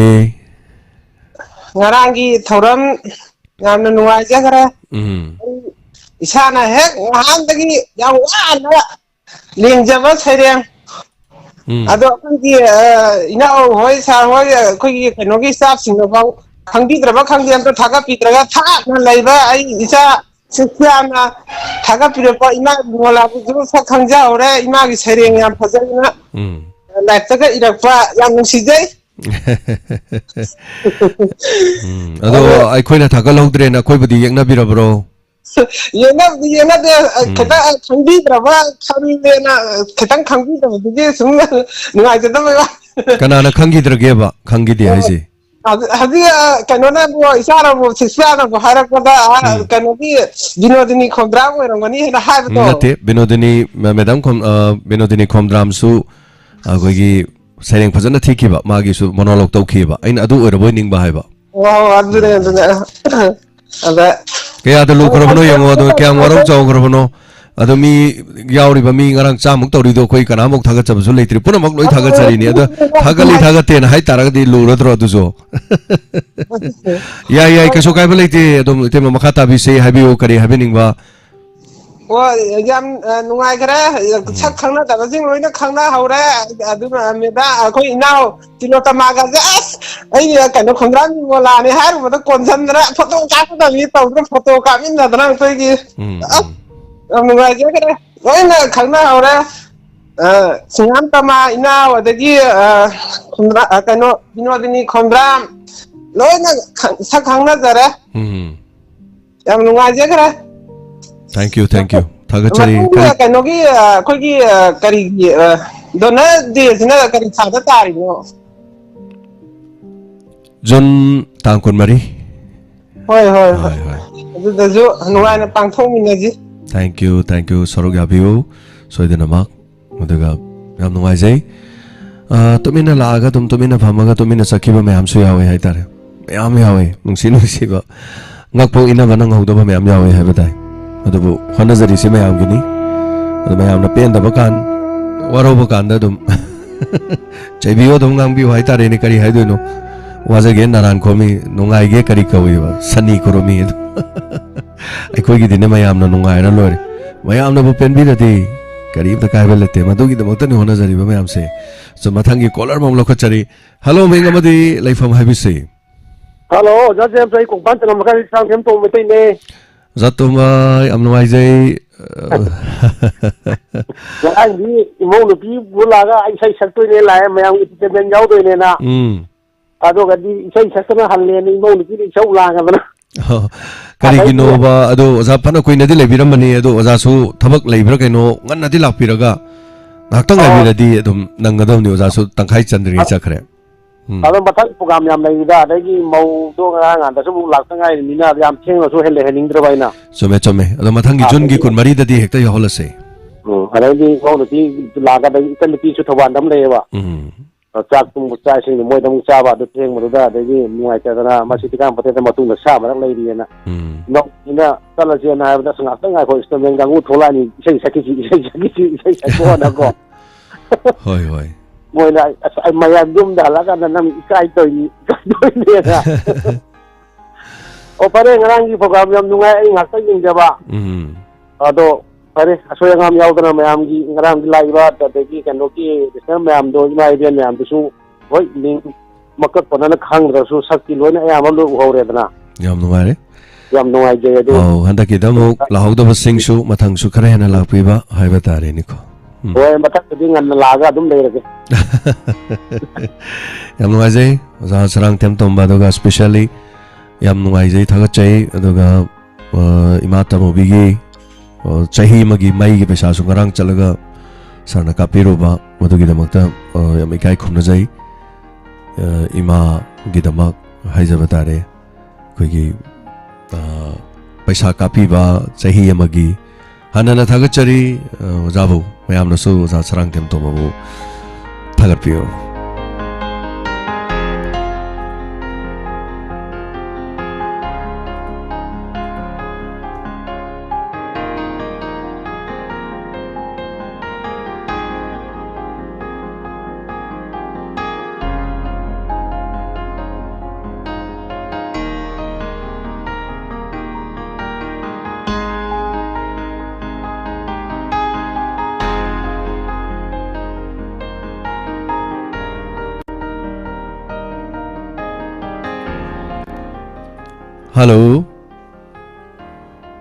hello sar kromjari minga lai phanga bisi nongdam dai sapam satini sar tapiu kari bafam habi ningi ngarang gi thoram do yam nungai jagre sar khoi lakpa ngamjadra ga ju yumda loin ba phone da yengdana yam nungai jagre loibo yeng jai sar thank you hagachari ꯁꯤꯁꯐꯤꯌꯥꯔꯅ ꯊꯥꯒꯠꯂꯛꯏꯗꯨꯁꯨ ꯌꯥꯝ ꯅꯨꯡꯉꯥꯏꯖꯩ ꯑꯩꯈꯣꯏ ꯂꯣꯏꯅꯃꯛ ꯎꯏ ꯂꯣꯏꯅꯕ ꯊꯥꯒꯠꯄꯒꯤ ꯋꯥꯗꯤ ꯑꯃꯈꯛ ꯊꯥꯒꯠꯅꯤꯡꯗ꯭ꯔꯦ ꯂꯣꯏꯅ ꯌꯥꯎꯕꯤꯕ ꯍꯩꯇꯕ ꯃꯌꯥꯝꯗꯨꯁꯨ ꯀꯣ ꯂꯣꯏꯅꯕ ꯊꯥꯒꯠꯆꯩ ꯁꯥꯔ ꯌꯥꯝ ꯅꯨꯡꯉꯥꯏꯈꯔꯦ ꯍꯩꯇꯕ ꯃꯌꯥꯝꯗꯨꯁꯨꯅꯦ ꯑꯁ ꯑꯩꯈꯣꯏꯒꯤ ꯀꯩꯅꯣꯅ ꯃꯤꯔꯖꯥꯅ ꯏꯁꯩ ꯁꯛꯄ ꯀꯥꯟꯗꯣ ꯂꯣꯏꯕꯅꯦ ꯃꯥꯅ ꯁꯛꯄ ꯀꯥꯟꯗꯨꯗꯗꯤ ꯑꯗ ꯃꯥꯗꯤ ꯏꯁꯩꯗꯣ ꯍꯩꯖꯕ ꯅꯠꯇꯦꯕ ꯑꯩꯁꯨ ꯁꯛꯀꯅꯦꯅ ꯁꯛꯏꯅꯦ ꯍꯥꯏꯇꯥꯔꯦ ꯃꯥꯅ ꯁꯛꯏꯗꯣ ꯃꯊꯪꯒꯤꯗꯗꯤ ꯁꯥꯔ ꯑꯩꯈꯣꯏ ꯑꯃꯨꯛ ꯌꯧꯔꯒ ꯑꯩꯈꯣꯏ ꯑꯅꯧꯕ ꯑꯩꯈꯣꯏ ꯑꯃꯨꯛ ꯌꯥꯎꯔꯒꯦ ꯑꯗꯨꯒ ꯏꯁꯩꯒꯗꯣ ꯁꯛꯄ ꯌꯥꯎꯔꯒꯦ ꯁꯥꯔ ꯌꯥꯏꯌꯦ ꯌꯥꯏꯌꯦ ꯌꯥꯏꯌꯦ ꯃꯊꯪꯗꯗꯤ ꯁꯣꯏꯗꯅ ꯌꯥꯎꯕ ꯉꯝꯅꯕ ꯍꯣꯠꯅꯖꯔꯒꯦ ꯁꯥꯔ ꯑꯩꯈꯣꯏ ꯑꯃꯨꯛ ꯌꯥꯝ ꯅꯨꯡꯉꯥꯏꯖꯩ ꯃꯊꯪꯗ ꯌꯥꯎꯕꯤꯌꯨ ꯑꯗꯣ ꯉꯔꯥꯡꯁꯨꯅꯦ ꯑꯩꯈꯣꯏꯒꯤ ꯊꯧꯔꯝ ꯁꯨꯡꯌꯥꯎ ꯌꯥꯎꯗꯕ ꯂꯣꯏꯐꯥꯎ ꯂꯩꯗꯣꯏꯅꯦꯅ ꯐꯝꯃꯒ ꯀꯨꯏꯅ ꯂꯩꯕ ꯌꯥꯎꯋꯦ ꯑꯗꯣ ꯁ꯭ꯋꯥꯏꯗꯩꯁꯨ ꯅꯠꯇꯕ ꯍꯥꯏꯇꯥꯔꯦ ꯑꯗꯨꯝ ꯂꯥꯞꯅ ꯍꯥꯏꯖꯕ ꯇꯥꯔꯦꯀꯣ ꯑꯗꯨꯝ ꯐꯝꯃꯒ ꯂꯩꯕ ꯑꯗꯨꯝ ꯑꯁ ꯑꯗꯨꯃꯨꯛ ꯅꯨꯡꯉꯥꯏꯖꯕ ꯂꯩꯇ꯭ꯔꯦꯁꯦ ꯍꯥꯏꯗꯤ ꯊꯧꯔꯝ ꯌꯥꯎꯕꯤꯗ꯭ꯔꯁꯨꯀꯣ ꯌꯦꯡꯗꯣꯏꯅꯤ ꯑꯩꯈꯣꯏꯒꯤꯅꯦ ꯑꯩꯈꯣꯏꯒꯤꯁꯤꯗ ꯑꯩꯈꯣꯏꯅ ꯁꯞꯄꯣꯔꯠ ꯇꯧꯗꯅ ꯀꯔꯥꯏ ꯇꯧꯗꯣꯏꯅꯣ ꯁꯤꯗ ꯇꯧꯗꯅ ꯀꯥꯏꯅꯀꯣ ꯑꯁꯨꯛ ꯀꯨꯏꯅ ꯁꯨꯃꯥꯡ ꯂꯤꯂꯥ ꯏꯁꯩ ꯑꯩꯈꯣꯏ ꯊꯣꯛꯑꯒ ꯂꯩꯀꯥꯏ ꯇꯧꯕꯗꯤ ꯌꯦꯡꯗꯦ ꯂꯥꯛꯏꯅꯦ ꯃꯆꯥ ꯃꯁꯨ ꯃꯌꯥꯝ ꯄꯨꯔꯒꯀꯣ ꯂꯥꯛꯑꯦ ꯑꯩꯈꯣꯏ ꯁꯤ ꯅꯥꯀꯟꯗ ꯕꯣꯔꯥ ꯆꯥ ꯕꯣꯔꯥ ꯃꯌꯥꯝ ꯇꯧꯔꯒ ꯌꯣꯜꯂ ꯆꯥꯗꯅ ꯐꯝꯗꯅꯀꯣ ꯂꯣꯏꯕꯤꯕꯗꯣ ꯑꯁ ꯑꯗꯨꯗꯒꯤ ꯍꯦꯟꯅ ꯅꯨꯡꯉꯥꯏꯕꯁꯤ ꯂꯩꯇ꯭ꯔꯦ ꯍꯥꯏꯇꯥꯔꯦ ꯌꯥꯝ ꯅꯨꯡꯉꯥꯏꯖꯩ ꯁꯥꯏꯗ ꯁꯥꯔꯒꯤ ꯊꯧꯔꯝ ꯗꯥꯏꯃꯟ ꯇꯤꯚꯤ ꯄ꯭ꯂꯁꯁꯦ ꯐꯖꯅ ꯇꯥꯕ ꯏꯆꯦ ꯍꯣꯏ ꯃꯌꯥꯝ ꯂꯩ ꯑꯗꯒꯤ ꯑꯩꯈꯣꯏꯒꯤ ꯀꯩꯅꯣꯗꯒ ꯏꯁꯄꯦꯛꯇꯔ ꯇꯌꯥꯏꯗ ꯀꯃꯦꯟ ꯇꯣꯏꯅ ꯄꯤꯕ ꯑꯩꯈꯣꯏꯒꯤ ꯂꯣꯡꯖꯝ ꯍꯦꯂꯦꯟꯒ ꯍꯥꯏꯕꯗꯣ ꯑꯩꯈꯣꯏ ꯑꯉꯥꯡꯁꯤꯡꯅꯦ ꯑꯗꯨ ꯑꯩꯈꯣꯏ ꯃꯌꯥꯝ ꯄꯨꯟꯁꯤꯜ ꯑꯃꯨꯛꯇꯪ ꯆꯠꯁꯦꯅ ꯍꯥꯏꯅꯔꯤ ꯁꯥꯔ ꯑꯩꯈꯣꯏ ꯃꯊꯪꯒꯤ ꯊꯧꯔꯝꯗꯗꯤ ꯑꯩꯈꯣꯏ ꯂꯣꯏ ꯂꯥꯛꯑꯒ ꯑꯃꯨꯛꯇꯪ ꯌꯥꯎꯒꯦꯅ ꯈꯜꯂꯤ ꯁꯥꯔ ꯊꯦꯡꯛ ꯌꯨ ꯌꯥꯎꯕꯤꯌꯨ ꯃꯌꯥꯝꯒꯤꯅꯤ ꯑꯩꯈꯣꯏ ꯍꯣꯠꯅꯖꯩꯁꯦ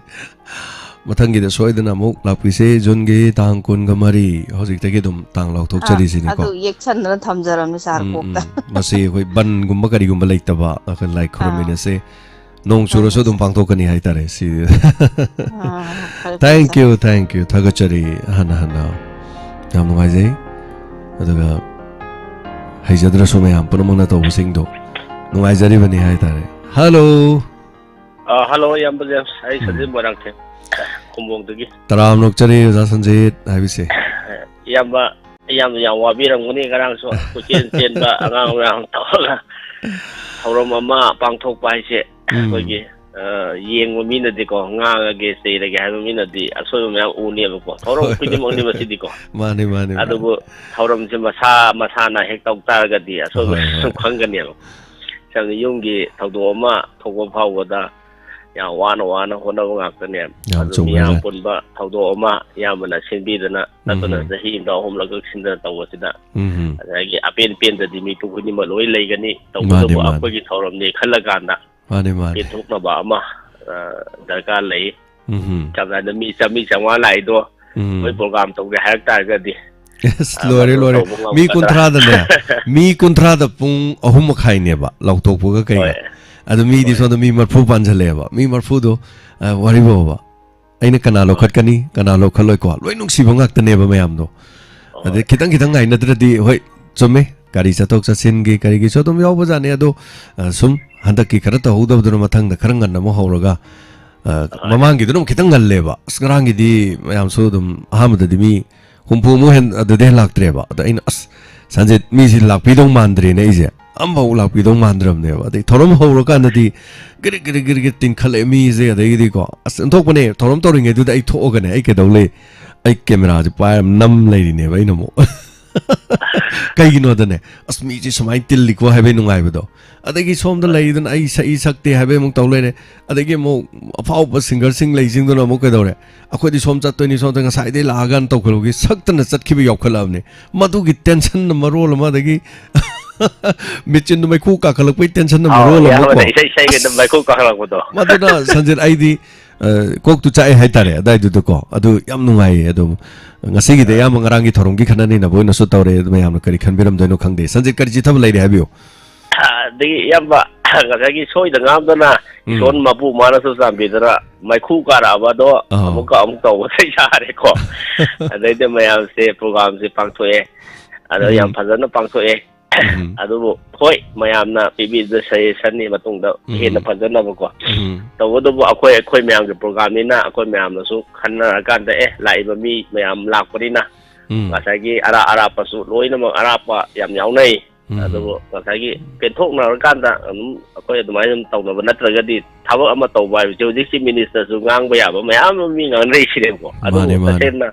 ꯊꯕꯛ ꯑꯣꯏꯅ ꯇꯧꯔꯛꯑꯀꯥꯟꯗꯗꯤ ꯑꯋꯥꯕ ꯃꯌꯥꯝ ꯑꯃ ꯃꯥꯌꯣꯛꯅꯩꯅꯦꯕ ꯏꯌꯥꯝꯕ ꯑꯣꯏꯅ ꯍꯥꯏꯗꯣꯛꯄꯤꯗꯕꯒꯤ ꯑꯋꯥꯕ ꯃꯌꯥꯝꯗꯣ ꯊꯃꯣꯏ ꯃꯅꯨꯡꯗ ꯐꯨꯝꯃꯒ ꯊꯝꯕꯤꯕꯒꯤ ꯃꯤꯌꯥꯝꯅ ꯎꯗꯕꯒꯤ ꯋꯥꯅꯤ ꯉꯔꯥꯡ ꯁꯝꯅ ꯍꯥꯏꯔꯒꯗꯤ ꯃꯔꯥ ꯍꯣꯏ ꯄꯨꯁꯄꯔꯥꯅꯤ ꯍꯣꯏ ꯑꯣꯂꯦꯟ ꯍꯣꯏ ꯑꯗꯒꯤ ꯑꯕꯣ ꯍꯣꯏ ꯑꯗꯒꯤ ꯂꯩꯔꯤꯕ ꯃꯌꯥꯝꯗꯨꯅ ꯅꯣꯡꯃꯤ ꯇꯧꯔꯀꯥꯟꯗ ꯀꯣꯏꯆꯦꯟ ꯆꯦꯜꯂꯤꯗꯣ ꯃꯣꯏꯁꯨ ꯋꯥꯕ ꯌꯥꯕ ꯑꯌꯨꯛ ꯉꯟꯇꯥꯗꯩ ꯋꯥꯔꯤꯕꯅꯤ ꯑꯗꯩ ꯂꯣꯏꯁꯟ ꯑꯩꯈꯣꯏ ꯃꯌꯥꯝ ꯂꯣꯏ ꯆꯠꯈ꯭ꯔ ꯃꯇꯨꯡꯗ ꯃꯗꯨꯒꯤ ꯂꯣꯏꯁꯟꯕꯒꯤ ꯈꯣꯝꯖꯤꯟꯕꯒꯤ ꯆꯈꯥꯏꯔꯝꯕ ꯃꯌꯥꯝꯗꯨꯒꯤ ꯗꯁꯕꯤꯟꯒꯤ ꯀꯩ ꯌꯥꯝ ꯂꯩꯗꯣꯏꯅꯦꯕꯀꯣ ꯑꯗꯨ ꯄꯩꯁꯥ ꯈꯛꯇꯁꯨ ꯌꯥꯗꯕꯅꯤ ꯃꯤꯑꯣꯏꯕ ꯍꯥꯏꯁꯦ ꯑꯩꯈꯣꯏ ꯈꯨꯗꯤꯡꯃꯛꯅ ꯎꯃꯤꯟꯅꯔꯒ ꯑꯩꯈꯣꯏ ꯈꯨꯗꯤꯡꯃꯛꯀꯤ ꯄ꯭ꯔꯣꯒ꯭ꯔꯥꯝꯅꯤ ꯈꯜꯂꯀꯥꯟꯗ ꯄꯦꯟꯊꯣꯛꯅꯕ ꯑꯃ ꯆꯪꯉꯦ ꯌꯥꯕ ꯑꯗꯩꯗꯤ ꯌꯥꯝ ꯅꯨꯡꯉꯥꯏꯕ ꯑꯃꯅ ꯌꯥꯝ ꯉꯔꯥꯡ ꯑꯩꯈꯣꯏ ꯍꯟꯈꯔꯦ ꯍꯜꯂꯀꯥꯟꯗ ꯑꯩꯈꯣꯏ ꯁꯤꯗꯤ ꯌꯨꯝ ꯌꯧꯕꯗ ꯄꯨꯡ 9:30 ꯇꯥꯔꯦꯕꯀꯣ ꯂꯝꯕꯤꯗ ꯑꯃꯨꯛ ꯕꯟ ꯇꯧ ꯂꯩꯔꯝꯃꯦꯕ ꯂꯝꯕꯤꯁꯤꯅ ꯀꯃꯥꯏꯅ ꯇꯧꯒꯦꯗ ꯌꯥꯝꯕ ꯑꯩꯈꯣꯏꯒꯤ ꯂꯥꯡꯖꯤꯡ ꯑꯆꯧꯕꯗꯒꯤꯅ ꯀꯩꯊꯦꯜ ꯃꯥꯟꯕꯤ ꯐꯥꯎꯁꯦ ꯃꯁꯤ ꯂꯝꯕꯤꯁꯤ ꯌꯥꯝ ꯀꯨꯏꯔे ꯑꯩꯈꯣꯏꯒꯤ ꯂꯝꯕꯤ ꯃꯄꯥꯟꯗ ꯗ꯭ꯔꯦꯟ ꯁꯦꯝꯕꯤꯔꯤꯕꯅꯦ ꯑꯗꯨꯅ ꯑꯃꯨꯛ ꯇꯧꯈꯥꯏꯔꯒ ꯑꯃꯨꯛ ꯃꯇꯝ ꯐꯅꯌꯥꯝ ꯑꯃꯨꯛ ꯂꯧꯈ꯭ꯔꯦ ꯑꯗꯨꯒꯤ ꯃꯇꯨꯡꯁꯤꯗ ꯑꯃꯨꯛ ꯀꯜꯕꯥꯠꯁꯤꯡꯁꯤ ꯑꯃꯨꯛ ꯇꯧꯈꯥꯏꯔꯀꯥꯟꯗ ꯑꯃꯨꯛ ꯌꯥꯝ ꯃꯇꯝ ꯁꯥꯡꯅ ꯑꯃꯨꯛ ꯂꯧꯈ꯭ꯔꯦ ꯑꯗ ꯍꯧꯖꯤꯛꯅ ꯑꯃꯨꯛ ꯂꯝꯕꯤꯁꯤ ꯂꯣꯏꯅ ꯇꯧꯈꯥꯏꯔꯀꯥꯟꯁꯤꯗ ꯑꯅꯧꯕ ꯅꯨꯡ ꯊꯥꯖꯤꯟꯕ ꯈꯣꯠꯆꯤꯟꯕ ꯇꯧꯕꯁꯤꯅ uphunꯁꯤꯅ ꯍꯦꯛꯇ ꯑꯩꯈꯣꯏꯒꯤ ꯆꯠꯄ ꯉꯝꯗꯔꯦ ꯍꯥꯏꯇꯥꯔꯦ ꯑꯗꯨꯕꯨ ꯑꯩꯈꯣꯏꯅ ꯃꯁꯤ ꯍꯥꯏꯔꯨꯕꯗ ꯃꯣꯏꯁꯨ ꯐꯅꯕꯗꯃꯛꯇ ꯁꯦꯝꯃꯤꯕꯅꯤꯅ ꯍꯥꯏꯔꯨꯕꯗ ꯅꯨꯡꯉꯥꯏꯇꯦ ꯍꯥꯏꯗꯅ ꯑꯁꯨꯝ ꯑꯩꯈꯣꯏꯁꯨ ꯉꯁꯤꯐꯥꯎꯗ ꯄꯨꯛꯅꯤꯡ ꯋꯥꯔꯣꯝꯗꯁꯨ ꯀꯩꯁꯨ ꯍꯥꯏꯖꯗꯦ ꯑꯗꯨꯕꯨ ꯕꯟꯁꯦ ꯌꯥꯝꯃꯦ ꯍꯥꯏꯇꯥꯔꯦ ꯇꯧꯔꯤꯁꯦ ꯇꯣꯏꯅ ꯇꯧꯔꯦ ꯑꯗꯨꯕꯨ ꯃꯁꯤꯗꯁꯨ ꯃꯌꯥꯝꯁꯨ ꯋꯥꯅꯔꯕꯅꯤꯅ ꯂꯝꯕꯤ ꯃꯄꯥꯟꯗ ꯇꯥꯕ ꯃꯌꯥꯝꯁꯨ ꯋꯥꯔꯦ ꯑꯗꯩꯗꯤ ꯒꯥꯔꯤ ꯊꯧꯔꯤꯕ ꯃꯌꯥꯝꯁꯨ ꯋꯥꯔꯦ ꯑꯗꯒꯤꯗꯤ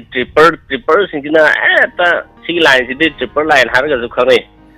ꯑꯗꯨꯅ ꯇ꯭ꯔꯤꯄꯔ ꯑꯆꯧꯕꯁꯤꯅ ꯒꯨꯔꯨꯡ ꯎꯐꯨꯟ ꯍꯧꯕꯩ ꯊꯧꯕꯁꯤꯗꯕꯀꯣ ꯌꯥꯝꯅ ꯋꯥꯔꯦ ꯃꯁꯤꯁꯨ ꯑꯩꯈꯣꯏꯒꯤ ꯃꯔꯤ ꯂꯩꯅꯕꯁꯤꯡꯅ ꯃꯤꯠꯌꯦꯡ ꯆꯪꯉꯒ ꯈꯔ ꯊꯨꯅ ꯂꯣꯏꯁꯤꯟꯍꯟꯕꯤꯔꯒꯗꯤ ꯌꯥꯝ ꯅꯨꯡꯉꯥꯏꯅꯤ Thank you, Sanjit. ꯑꯩꯈꯣꯏꯒꯤ ꯁꯤꯒꯤ ꯀꯣꯟꯊꯧꯖꯝꯗ ꯆꯤꯞ ꯃꯤꯅꯤꯁꯇꯔ ꯌꯥꯎꯕ ꯐꯪꯁꯟ ꯑꯃ ꯑꯩ ꯍꯧꯖꯤꯛ ꯆꯠꯇꯔꯨ ꯍꯜꯂꯛꯄꯗ ꯉꯥꯏꯖꯔꯤ ꯑꯗ ꯆꯤꯞ ꯃꯤꯅꯤꯁꯇꯔꯅꯁꯨ ꯋꯥꯔꯣꯜ ꯗ꯭ꯔꯒꯀꯤ ꯃꯇꯥꯡꯗ ꯃꯉꯣꯟꯗ ꯊ꯭ꯔꯦꯠ ꯇꯧꯔꯛꯄ ꯍꯥꯠꯇꯣꯛꯀꯅꯤ ꯈꯣꯠꯇꯣꯛꯀꯅꯤ ꯉꯁꯥꯏ ꯏꯅꯥꯎ ꯁꯤꯛꯁꯄꯤꯌꯥꯔꯅꯁꯨ ꯍꯥꯏꯈꯤꯕꯗꯣ ꯑꯗꯨ ꯃꯁꯥꯃꯛꯅꯁꯨ ꯉꯁꯤ ꯁꯨꯝ ꯍꯥꯏꯔꯝꯃꯦ ꯑꯗꯨ ꯃꯥ ꯑꯦꯁꯦꯝꯕ꯭ꯂꯤꯗꯁꯨ ꯄꯥꯊꯣꯛꯈ꯭ꯔꯦ ꯆꯦꯔꯣꯟꯗꯣꯀꯣ ꯑꯗꯨ ꯑꯗꯒꯤ ꯃꯥꯅ ꯍꯥꯏꯕꯤꯔꯝꯕꯗ ꯑꯩꯈꯣꯏꯒꯤ ꯀꯔꯞꯁꯟ ꯃꯨꯊꯠꯀꯅꯤ ꯍꯥꯏꯕꯒꯤ ꯋꯥꯐꯝꯁꯦ ꯃꯁꯤ ꯂꯤꯁꯥꯡꯁꯤꯅ ꯃꯇꯝ ꯁꯥꯡꯅ ꯃꯥꯅꯁꯨ ꯁꯨꯝ ꯍꯥꯏꯗꯅ ꯂꯥꯛꯑꯦ ꯃꯌꯥꯝꯅꯁꯨ ꯑꯗꯨꯕꯨ ꯀꯔꯞꯁꯟ ꯃꯨꯊꯠꯄꯁꯤ ꯑꯩꯈꯣꯏ ꯄ꯭ꯔꯖꯥꯒꯤꯁꯨ ꯌꯥꯝ ꯆꯥꯎꯕ ꯗꯥꯏꯇ ꯂꯩꯕ꯭ꯔꯥ ꯍꯥꯏꯅꯗꯤ ꯈꯜꯂꯤ ꯑꯩꯈꯣꯏꯅ ꯚꯣꯠꯇ ꯁꯦꯜ ꯂꯧꯕꯤꯗ꯭ꯔꯕ ꯑꯩꯈꯣꯏꯅ ꯏꯆꯥꯗꯣ ꯏꯟꯇꯔꯚꯤꯌꯨ ꯑꯃ ꯌꯥꯎꯕ ꯃꯇꯝꯗ ꯑꯩꯒꯤ ꯏꯆꯥꯁꯦ ꯈꯟꯕꯤꯌꯨ ꯍꯥꯏꯗꯅ ꯑꯩꯅ ꯄꯩꯁా ꯄꯤꯔꯨꯗ꯭ꯔꯕ ꯑꯩꯈꯣꯏꯅ ꯄꯩꯁꯥ ꯄꯤꯗ ꯇꯥꯔꯒꯗꯤ ꯈꯟꯗ ꯌꯥꯗꯕꯅꯤꯅ ꯑꯁꯨꯝ ꯈꯜꯂꯛ ꯇꯥꯕꯅꯦꯕꯀꯣ ꯑꯗꯣ ꯑꯩꯈꯣꯏ ꯏꯆꯥꯁꯤꯅ ꯍꯥꯟꯅ ꯇꯧꯍꯟꯅꯤꯡꯕꯒꯤ ꯑꯩꯈꯣꯏꯅ ꯍꯥꯟꯅ ꯁꯦꯟꯗꯣ ꯄꯤꯔꯒꯗꯤ ꯑꯩ ꯏꯆꯥꯁꯦ ꯈꯜꯂꯛꯀꯗ꯭ꯔꯥ ꯍꯥꯏꯕꯒꯤ ꯑꯗꯨꯃꯥꯏꯅꯁꯨ ꯇꯧꯁꯤꯜꯂꯛꯑꯀꯥꯟꯗꯗꯤ ꯃꯤꯗꯣ ꯌꯥꯝꯁꯤꯜꯂꯛꯄꯒꯤ ꯀꯔꯞꯁꯟ ꯂꯩꯁꯤ ꯃꯊꯟꯇꯅ ꯁꯨꯝ ꯑꯩꯈꯣꯏꯅ ꯃꯔꯨ ꯍꯨꯟꯖꯩ ꯍꯥꯏꯇꯥꯔꯦ ꯑꯗꯣ ꯑꯩꯈꯣꯏꯅꯁꯨ ꯍꯥꯏꯔꯤꯕ ꯁꯔꯀꯥꯔꯗ ꯃꯇꯦꯡ ꯄꯥꯡꯕ ꯑꯣꯏꯅ ꯑꯩꯈꯣꯏ ꯈꯨꯗꯤꯡꯃꯛꯅ ꯄꯩꯁꯥ ꯑꯃꯠꯇ ꯄꯤꯔꯔꯣꯏꯁꯤ ꯈꯟꯗ ꯌꯥꯗ꯭ꯔꯕꯅꯤꯅ ꯁꯨꯝ ꯈꯜꯂꯛ ꯇꯥꯕꯅꯤ ꯑꯗꯨꯃꯥꯏꯅ ꯁꯨꯝ ꯊꯝꯖꯒꯦ ꯏꯌꯥꯝꯕ ꯑꯗꯨ ꯏꯌꯥꯝꯕ ꯌꯥꯝ ꯋꯥꯕꯤꯔꯝꯒꯅꯤ ꯉꯔꯥꯡꯒꯤ ꯊꯧꯔꯝꯗꯣ ꯌꯥꯝ ꯅꯨꯡꯉꯥꯏ ꯅꯣꯛꯅꯒꯦ ꯍꯥꯏꯗꯤ ꯏꯌꯥꯝꯕ ꯌꯥꯝ ꯅꯣꯛꯅꯕ ꯌꯥꯏꯀꯣ ꯃꯤꯒꯤ ꯑꯁꯣꯏꯕ ꯌꯦꯡꯕꯗꯤ ꯌꯥꯝ ꯐꯖꯅ ꯌꯦꯡꯉꯕꯅꯦ ꯊꯧꯔꯝ ꯑꯣꯏꯅ ꯇꯧꯔꯀꯥꯟꯗꯗꯤ ꯈꯪꯗꯦꯀꯣ ꯀꯩꯁꯨ ꯀꯥꯏꯗꯦ ꯁꯟꯖꯤꯠ ꯌꯥꯝ ꯁꯦꯡꯅ ꯍꯥꯏꯔꯒ ꯉꯁꯥꯏ ꯍꯥꯏꯕꯤꯕꯗꯣ ꯂꯣꯏꯁꯟꯕꯗ ꯆꯧꯀ꯭ꯔꯤ ꯇꯦꯕꯜ ꯃꯌꯥꯝ ꯍꯣꯟꯕ ꯑꯗꯩ ꯇꯧꯕ ꯍꯥꯏꯗꯣ ꯃꯌꯥꯝ ꯐꯝꯃꯤ ꯆꯧꯀ꯭ꯔꯤꯗꯣ 14-15 ꯂꯣꯡꯈꯠꯂ ꯈꯨꯠ ꯁꯨꯃꯥꯏꯅ ꯄꯥꯏꯔ ꯊꯦꯡꯉꯤ ꯈ꯭ꯋꯥꯡꯒ ꯅꯥꯏꯌꯦꯕ ꯅꯥꯔꯁꯨ ꯀꯩ ꯍꯥꯏꯇꯥꯔꯦ ꯅꯨꯡꯉꯥꯏꯕ ꯑꯐꯕ ꯌꯥꯏꯐꯕ ꯇꯥꯡꯈꯠꯄꯁꯦ ꯃꯤꯌꯥꯝꯒꯤꯗꯃꯛꯇ ꯋꯥꯗꯧꯅꯦ ꯍꯥꯏꯕ ꯂꯩ ꯑꯗꯨꯅ ꯄꯥꯏꯂꯣꯠ ꯈꯦꯇ꯭ꯔꯤꯅ ꯍꯥꯏ ꯉꯔꯥꯡ ꯊꯧꯔꯝ ꯌꯥꯝ ꯅꯨꯡꯉꯥꯏ ꯑꯗꯣ ꯃꯊꯪ ꯁꯤꯟꯕꯗ ꯃꯊꯥ ꯁꯨꯝ ꯁꯥꯗꯧ ꯑꯣꯏꯔꯗꯤ ꯁꯤꯟꯗꯕꯗ ꯀꯔꯤ ꯀꯥꯏꯒꯤ ꯄꯩꯁꯥꯁꯨ ꯌꯥꯝꯅ ꯆꯪꯕꯅꯤꯅ ꯄꯥꯏꯂꯣꯠ ꯑꯗꯨ ꯌꯥꯗꯦ ꯑꯗꯨꯝ ꯁꯤꯟꯒꯅꯤ ꯑꯩꯅ ꯍꯤꯡꯂꯤꯕ ꯃꯈꯩ ꯑꯗꯨꯝ ꯁꯤꯟꯒꯅꯤ ꯑꯗꯨꯒ ꯑꯩꯅ ꯑꯔꯣꯏꯕ ꯑꯣꯏꯅ ꯑꯩꯅ ꯍꯥꯏꯖꯅꯤꯡꯕ ꯋꯥꯐꯝꯗꯤ ꯄꯥꯏꯂꯣꯠ ꯑꯩ ꯁꯤꯈ꯭ꯔꯀꯥꯟꯗ ꯑꯩ ꯂꯩꯇ꯭ꯔꯦꯅ ꯈꯜꯂꯁꯦꯕꯀꯣ ꯑꯩ ꯁꯤꯈ꯭ꯔꯀꯥꯟꯗ ꯃꯅꯤꯄꯨꯔꯗ ꯑꯩ ꯂꯩꯇ꯭ꯔꯦ ꯁꯪꯁꯥꯔꯁꯤꯗ ꯑꯩ ꯂꯩꯇ꯭ꯔꯦꯅ ꯈꯜꯂꯁꯦꯕ ꯗꯣꯅꯥ ꯁ꯭ꯃꯤꯊ ꯂꯤꯁꯅꯥ ꯁ꯭ꯃꯤꯊ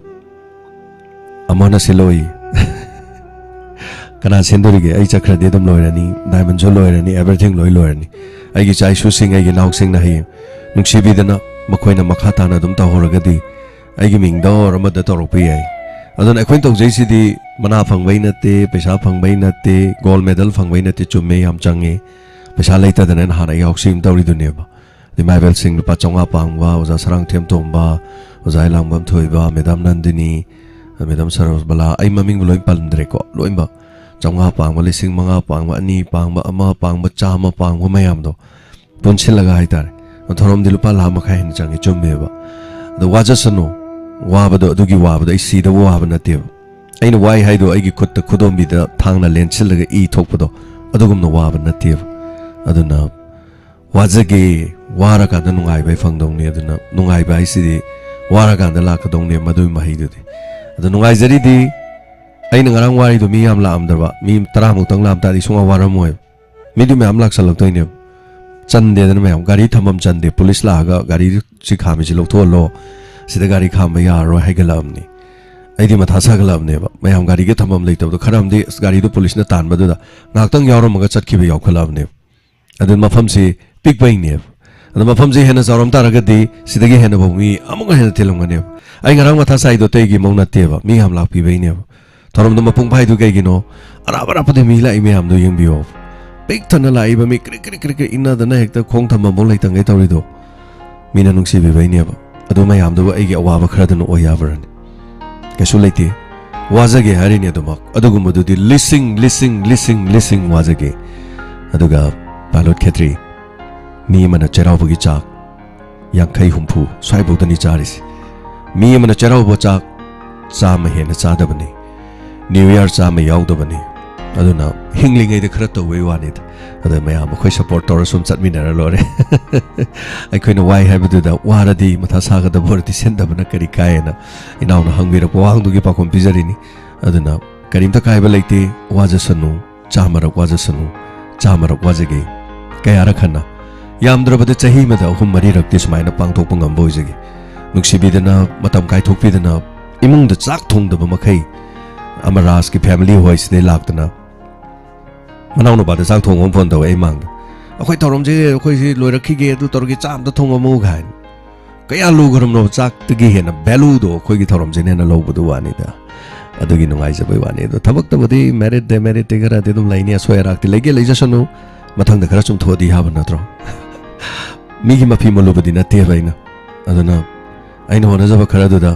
ꯈꯤꯇꯪ ꯁꯣꯏꯈꯤꯕꯗꯣ ꯑꯗꯒꯤ ꯑꯩꯈꯣꯏꯅ ꯇꯧꯕꯗ ꯌꯥꯎꯔꯁꯨ ꯃꯊꯪꯗ ꯑꯃꯨꯛ ꯆꯨꯝꯊꯣꯛꯑꯗꯤ ꯌꯥꯕ ꯅꯠꯇ꯭ꯔꯣ ꯑꯗꯨꯃꯥꯏꯅ ꯆꯥꯎꯊꯣꯛꯃꯤꯟꯅꯔꯁꯤ ꯍꯥꯏꯇꯥꯔꯦ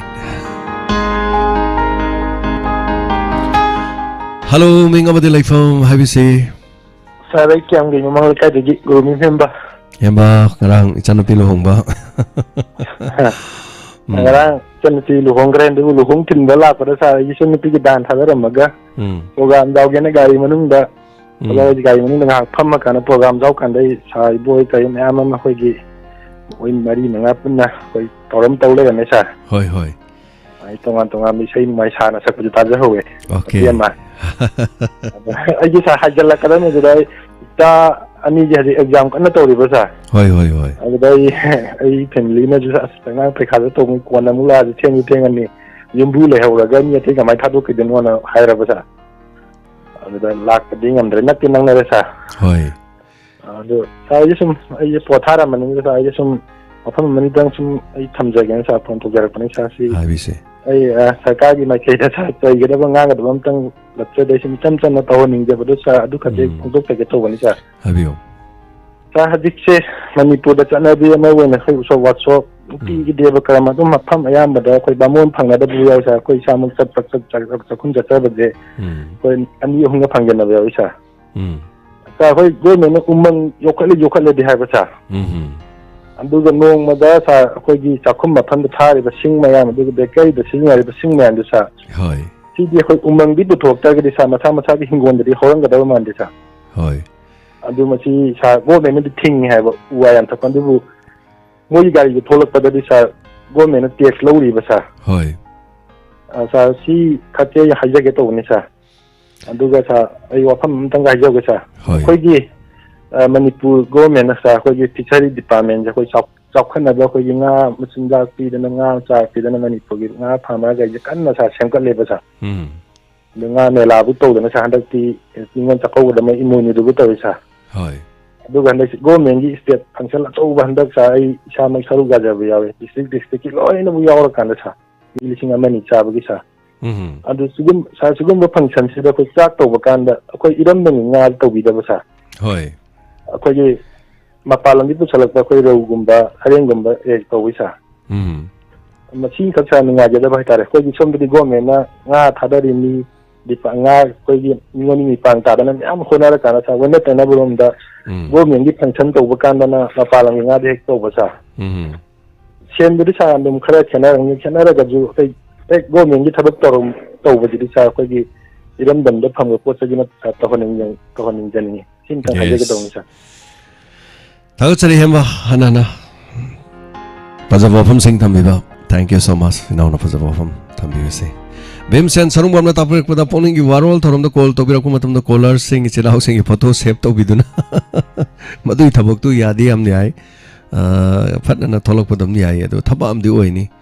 Maming matha me am da muk to ringe da wangang e da mu I na honar kani kata mung nam gani.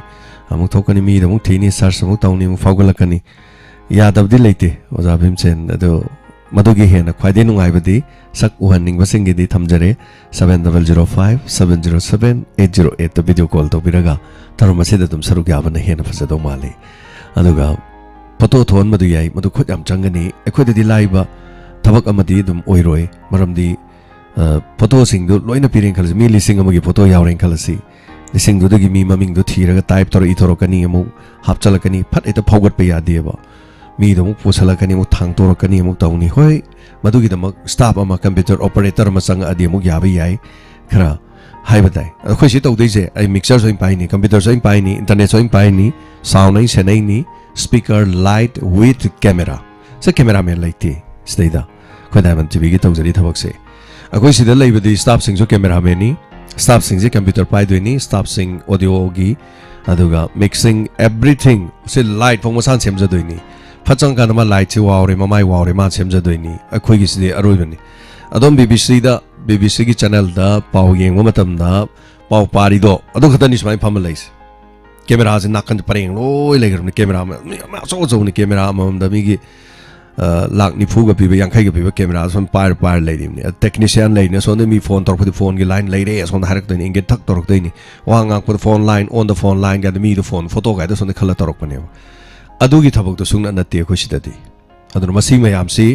technique si arai bu iti adun masi mayam matam kyam chang ni khanbiramu mayam ko fadi am phajai oza sarung Bimsen ta piri oza Bimsen adu matam na dum proposition ko aduga hena phabadi call toraga tap pai bese video call da sine hena fare facility dum leijare mayam saruga biro aduga video call da saruga bening basing haibatare ni ko Anyway, thank you so much. Matangi caller da khudong chaba pijari matamsu dum jara dum loisalak pagi phibam da leiri live tanga segi leibiri ba mi chamapan ga kon hanana thagachari tamu bichirom thagachari hanhana duga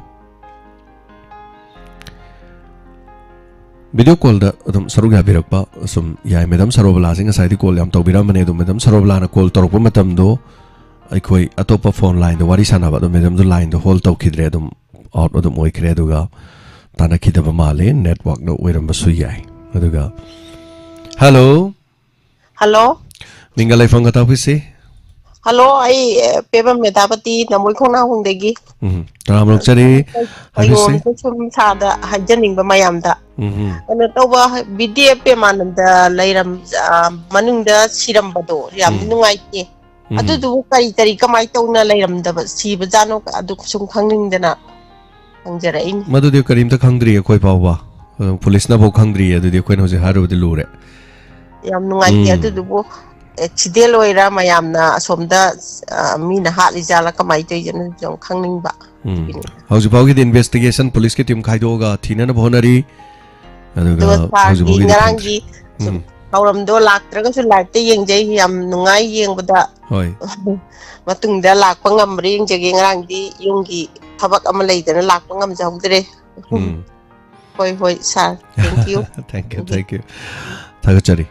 Matangi kunmari da pangthok da thorom da soidana lakpa ngamba oibiu mayam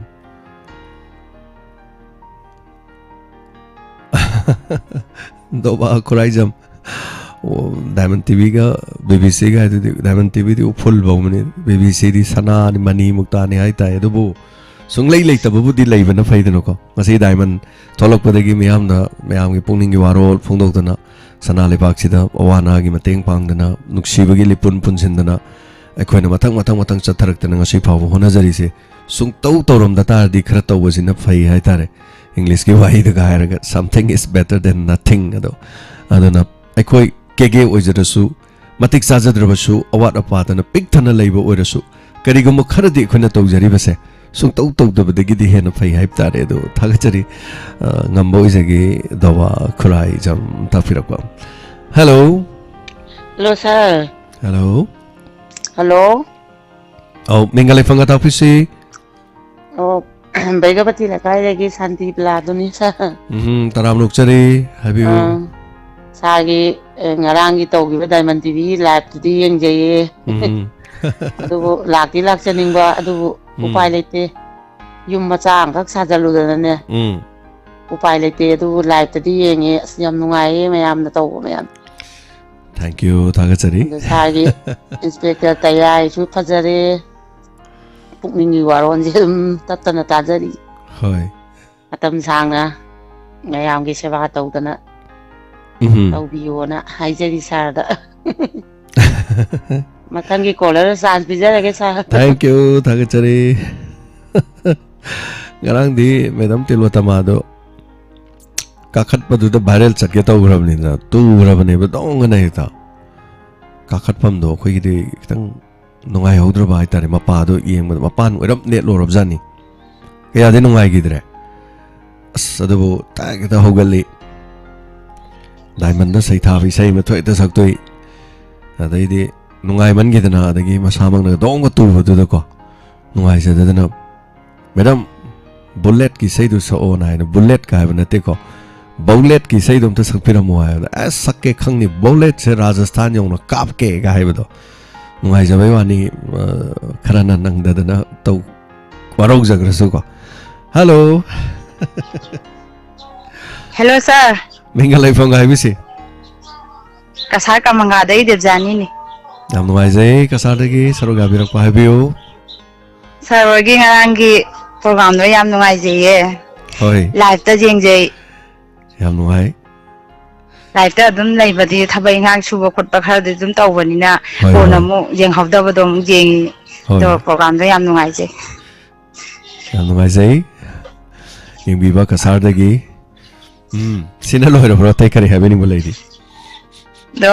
inspector tayai do tawroi drai khan banongan baga dum YouTube se changu bada budi leirame do saroi na jamna wana tawraga hona biba thagachari thenga so thengne ta tawra se na dum pung ani dai do dum mayam gi soi da na badum tawjare hai tare ado asam gi adai jaga du da Diamond TV ta basibu kerole kai du da dum lai bi bro oisai anak pasiga di leite ba kol ga dum tawrak pada budi khara budi tajare pabung ama konung sana hai bado imna chanam na kai rongi ka do akoi sigai budi khara budi thap nai du se koi ka sarongi siba dagi ka dum mi khara budi tana balai kol tawra ga dum khangja ba khara hoi hoi thank you yam ngai jai sir thank you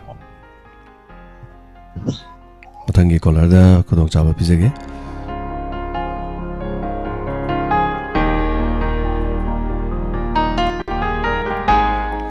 hello isi mo isi thumtani ai hakchang ngamda leyaba aina la aroi haibado aina haining daraba hana manjong no ikwana haibira kano haibadu da ko yam nungai ngarang live ta yengba yam nungsi yam nungai live ta de isina adum yaw yam nungai masi ikwana pana koi listener mit ena koi caller mayang gi pangthoki base ikwana pamdi ikwana pagi sta mayam punna mapapu isina ahanba mapamda thagachari aduga loina ikwana pa si bazar gi khanba ima ibien koi mayam gi khanba waram gani ngarang thengaba matamda ikwana pana tawrakpado aduna pungning siba aduna mahen hare aidi ikwana pana isi mayam ima ipat punamaki khandi base mayam punamaki khandi base pungji kamsi wagi waro kanda sugarbo honing da kanda director mayam gi sarakpaje punsi kauro he ai hakjang gi amda leiba du da chanupa sunupa hai ibok tayai thabiura hange iwanda diamond thabiura kayam nungsi ado masi hayeng siro pa koi sigiba mayam imung manunggi mi mayam na tayai ta ko taya tai ko tabi bo ima ise tayai ta ko tayai ta ko tayai tharak ke haibagi mase Manipur sana lebakta yauna sana gi nungjen na leihaugadara aina khali chena aidi kam si sunupa na ngamda lebda aina chak phaksa da ibok tayai thara urai ma haiba taiman thabira urai ai pi ta gi kangok de da hoi hoi yam si adai ikwan pa na ngarang ko gi waraba matam du da mayang gi soi ne na correct mayang gi 사라고도 아이 분시는 맛이 생방아마로 천하 레박들 레이디바 다이먼드 따비리바 마얌지나 과길라만제 생방아마로 에나 맛이다 아이나 폭독자님 바니 다가짜리 당들이 쇼이다는 락사라게 고토보다 아이 나다버수 오션 얌양능이바 거기 이나우는 비티로 따마마 사강어위 미가디 막본도 양양 나오고 비동말 아주 칼레해봤고 아주 샤오가 mayam nungayebako managa tawbado inspector taya kaina mana chaglakpa loi anumba yam nungay loina nungay sinthabada loira roi koi kolan mayan je maje jam nungay re mana koi setya da bullet khamjage adagi san tharibam lao lakani haga lakya kai do ise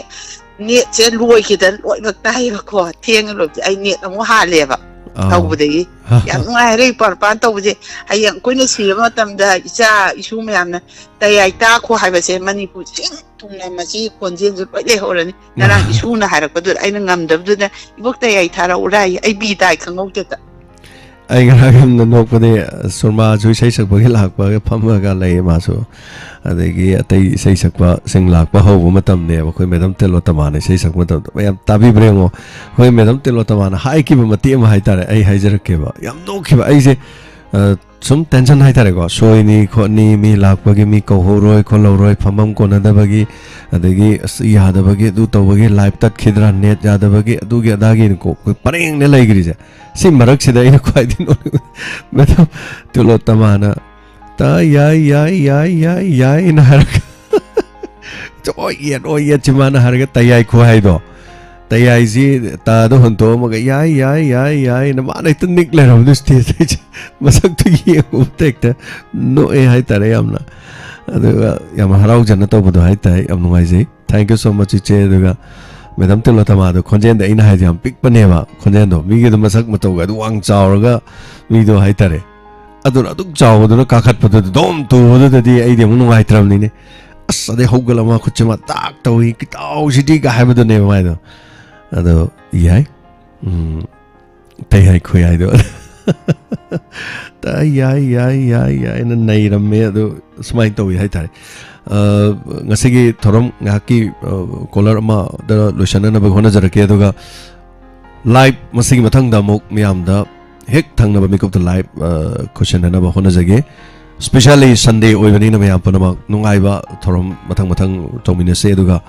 tengbang birakpa miyo manisu lautok sabe tanja da logjage aduga kodong saba pizari mathangi color da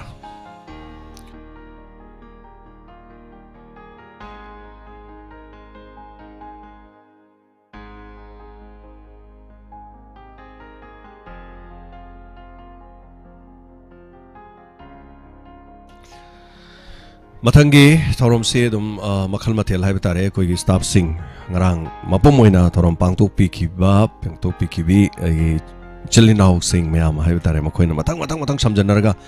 abo su yauba degi santo su yauba olen su yauba mayam gi aduga chal ani hai tare mari samnarga Sunday special hai tare mayam gi damte amna khana ba thorom mama live ta section na ba khona jari so last call ngasi gi thorom asigi hello Hello, sir. Ay, kasing hindi kasi mula ni. Sada, ngarang si program si am sinungay ba? Oy, digi sana isteda karga like ano gi chaun takhi ba do. Ay uyi ba sa di nga ay kamay to ng sari. Sari waram do yang malaga isu wai wakan sida.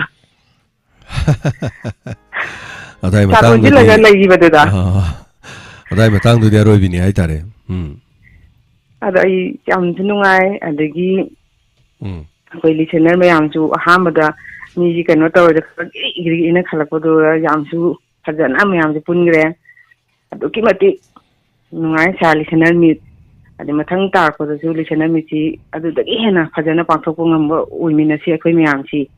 ꯑꯗꯒꯤ ꯌꯨꯝ ꯑꯩꯁꯤ ꯑꯩꯈꯣꯏꯗꯤ ꯒꯥꯔꯤ ꯃꯆꯥꯁꯨ ꯀꯩꯁꯨ ꯂꯩꯖꯗꯕꯅꯤꯅ ꯉꯟꯅ ꯑꯗꯨꯝ ꯄꯨꯡ 3:30 ꯂꯥꯛꯑꯗꯤ ꯍꯜꯂꯦꯕ ꯑꯗ ꯍꯜꯂꯒ ꯂꯥꯏꯚꯇ ꯌꯦꯡꯉꯀꯥꯟꯗ ꯊꯦꯡꯉꯀꯥꯟꯗ ꯑꯦꯃꯤꯟꯒꯤ ꯏꯆꯥ ꯃꯌꯥꯝꯁꯤꯡꯁꯤꯅ ꯀꯩ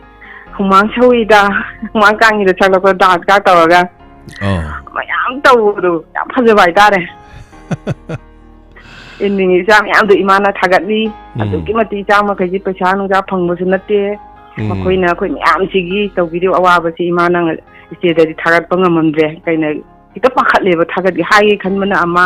ꯑꯗꯩ ꯉꯥꯡꯊꯣꯛꯄꯅ ꯑꯃꯨꯛꯇ ꯑꯣꯏꯕ ꯃꯌꯥꯝꯒꯤꯗꯅꯤꯁꯤꯅ ꯑꯗ ꯏꯆꯥ ꯃꯌꯥꯝꯗꯣ ꯏꯃꯥꯅ ꯊꯥꯒꯠꯆꯔꯤ ꯑꯗꯒꯤ ꯏꯆꯥ ꯅꯤꯃꯂꯥ ꯍꯣꯏ ꯑꯣꯂꯦꯜ ꯍꯣꯏ ꯃꯌꯥꯝꯅ ꯅꯥꯀꯟꯗ ꯍꯨꯃꯥꯡ ꯀꯥꯡꯉꯤꯗ ꯗꯥꯟꯁ ꯃꯌꯥꯝ ꯇꯧꯕꯗꯣ ꯌꯥꯝ ꯐꯖꯕ ꯑꯗꯒꯤ ꯂꯥꯁ ꯂꯣꯏꯔꯛꯄꯗ ꯁꯥꯔꯅ ꯌꯦꯅꯤꯡ ꯍꯨꯜꯂꯛꯂꯦ ꯇꯧꯔꯒ ꯂꯣꯏꯁꯤꯟꯕꯗꯣ ꯑꯗꯨꯛꯀꯤ ꯃꯇꯤꯛ ꯐꯖꯅ ꯂꯣꯏꯁꯤꯟꯕꯤꯔꯦ ꯂꯥꯏꯚꯇ ꯑꯣꯏꯅ ꯌꯦꯡꯖꯔꯦ ꯁꯥꯔ Thank you. Aina yening holagi gaido ahanbadadi yening holega changdrabanida aingonda ko. Yening holega changdramne adaini mamai thangda as pajana thorom se loisalle adordi siwari sakpa yare ani kon komada saksabani haitare me anuksi biba thagachari. Madam kari kari chitaba laibiri. Adagi sa adu loirapada tayaidu lakpege laoidu yenga tayaidu lak leirame. Tayaidu tajare tayaidu da susenga si thwai si am ngai tawa ta yam hasiji. Phone nupi rumah itu kau phone tu yang jangan ninggi baita. Anju. Phone ini adugi phone tu macam apa jangan dia kata dia cari tumbuh lagi. Dia ada macam tu yang tu mengai tu mengai betul ya itu. Aduga phone tu yang jangan ninggi. So itu nak kangen ni kasih inspektor tayada ngarang iwari gimakha kari tahu kata ge haiba aduga phone yang kadra yang waidra. Kamai tau dori sona ma inkol yum inkol hai batare yum inkol mai gi lak kadoi ni dena pachano pi puraga nong marak ta lak toine makong mina futek ko gi toroga wari de du bo leikreba adu nang kamai torok pono nang kamai lak pono nang gi punsi si karino hai ba wafam du lak krabane adu dei wari lirak pani housing ma office ta gi tan thokre phone hura len hai rakre phone si pai ba gi maram di ai hai roi hai rammi adugi matungda phone paibagi wari lani everything kari taurani horen dik soidana khangminarani yam nungai jai adoga anakpa swaigi haijaba tare gi khundang nari basing tentha wangjing aduga anakpa tekcham chingtham langate khongjom sapam papal leime am pona mutai tare ngasi anoba sangai artist association gi lela aroiba haijaba tare aroiba lela hanta ki tang tret phong manung da kumai rau si thingmanina Singtham Kongjom Singtham da lila se lejai pung taruk tareta anova lila hijabatare anova lila da aina paisa pai ma sa lila do lejai adubo inspector tayai di soidra makki adum naksunak manina adum honajage mayam nungai na wari sitabiu haidana haijari thank you so much punamak hena mapung phan bi baduga mateng pang birak khara loktok jage ngasi gi loina loktok jabadi ngamjararoi ima sing na chama chani changwa mayam piram sing do nga sigi oina khara lautuk chagi mayam support to biu tabisi kana na no pibiram liba kana na no haibudo aduga ngarang gi thorom da specially khoi gi thorom yaw balak pasing haijaba tariko khoi gi yam faja na keraga lak pasing adagi chali se sing adagi lei piramba cha tha khaira piramba punamak thagachari haiba tare khoi gi mai kai degi hana aduga mateng pangbirakpa mga taruk tarit taramutang kitang yang na ilok tok sagi masing matang hek thang na bamikop taigi ichali se sing hojik thorom se tawina na ba sem sadana lairabani adum fat an adum samjan jarake aduga sawaijam sobita kaksing khunyai digi lupa chamri jiten kumar amadi khoi gi thango sagi makhoi ni gi sel mateng khran ni jabadu adugi dama kado inam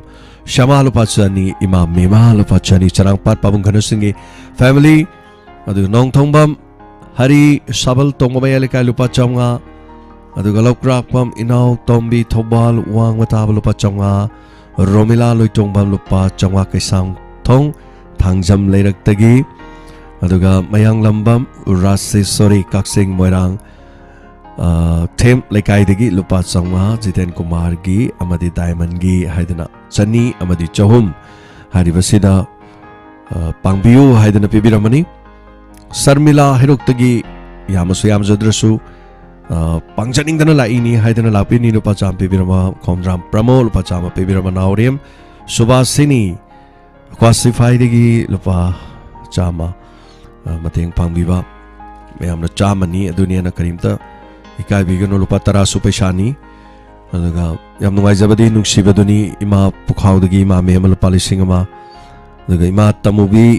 लुपा लिसिंग अमा चही मरफुद्रागा निपान सोरबा पैसा लोरो heavy यादे सफु सारगा पिरको पैसानी ना आई पाप पुनी हाय तारे अदु इमाना पिरको पैसा दो लामिनाबा अदुगा माहेनाव लुपा चनी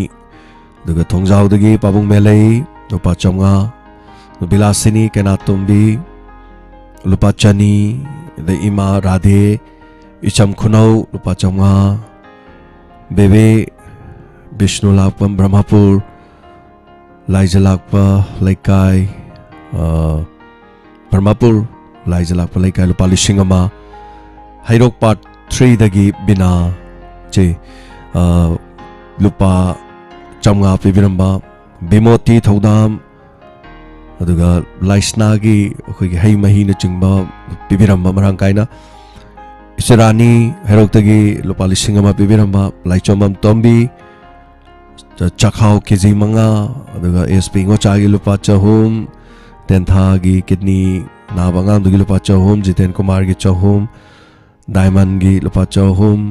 अदुगा पुन्ना लुपा लिसिंग अम चनी पिबिरंबा हाइतारे अदुगा प्रेमिला खुरखलदगी पी फैजोम पिबिरमी अदुगा लुपा चौंगा सु पिबिरमी थोरम यावबा लापिरमी लमलाप लबसु अनिता असम दगी लाकपा अखोगी खोंजोम निंगोल हाइतारे असम द युम पानबा लुपा चौंगा पिबिरमी तोंबिनौ खांगबोक दगी मा लुपा चामा पिबिरमी अनिता हौबा मरक लुपा चामा पिबिरमी Jamuna Yumnam chairperson ex chairperson हाइतारे लुपा चौंगा जितेन कुमार गी दमो पिबिरमी अदुगा इमा चावबा युमना मुहिद्रोम दगी लुपा लिसिंग अम चौंगा पिरी इमा सिगी मनाक्ता इना चचगनी हाइबदु तांग 3 की मतुंग दिमा इशोइदना लाक्सगनी अदुगा इमा बिनो जितेन गी दमो लुपा लिसिंग मा एसपी ngoचागी लुपा लिसिंग अनि अदुगा डोनर मेट के लिसिंग अनि पिबिरमी सोनिया हैंडलूम लुपा लिसिंग अहुम अदुगा रबर प्लांट गमला सर्कस प्लांट अदगी डोनट मैम पिबिरंबा सुगंधिनी इडन बेकेस की माइकई दगी सु पिबिरंबा फैमिली लापिरंबा thank you so much madam बिगरानी की फैमिली अदुगा मै पापी खमनाम हई मही अदुगा लुपा लिसिंग अमा पिबिरंबा सिंगरांग ngaktani thorom du maraktani su ma'am yengbiyo se thorom si tong tawringe maraktu daneba अखोई कमाई ओरंगनी यंबियो अदना इसंजरी बने मैम से चेम पारगा से अमत मांगबो नते न सिदगी पिरेबा सिंगसदगी लोइना अवानागी थोरंगी खाइदोक जगदोरिबा कॉमन थीम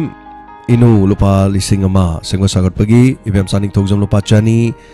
मेमा हाइरोक्तगी चामा अंजना थांगजम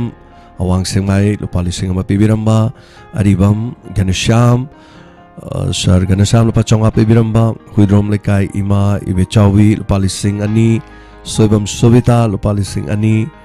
केत्रिमयु मेमचा अदुगा शांति लुपा चौंगा कैरक्तगी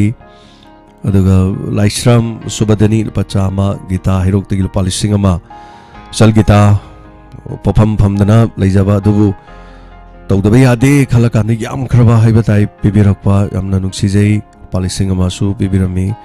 अदो कक्चिंग मरांग थेम लेकाय दिगी मेमबॉय अवाथबी अदुगा सेलमतेंग पिबिरंबा सिगी दमक्ता सुथागा चरी खोमद्राम प्रमो कोबिलै न चिंगबा पिबिरई खोमद्राम विनोदिनी हवाई थरा सोइदोन न चिंगबा पिबिरई ऐना पामजबंगा दाइदरे खोमद्राम बिमोला यारी पोक्तगी लुपा चौंगा मैडम पिबिरमी लौरेंबम मनीसंग लुपा चौंगा मयांग तांगजिंग तपिरकपा दुगा लाइश्रम बिना इरोइसेम लुपा चनी सनानबी ओइनाम चेंग किलो 70 मेहालंगजिंग दगी पिबिरखिबा तमाल सना खुराइदगी लुपा लिसिंग अमा अदुगा Tronglaubi Makale Kaidigi Yumnam Sakhenbi Lupa Changa Bibirokpa Loremba Manisang Sina Mayang Langjing Haiba Imana Han Lila Mafam de Pirokpa Dunia Duga Lupa Sanahan Bi Oinam Na Chen Kilo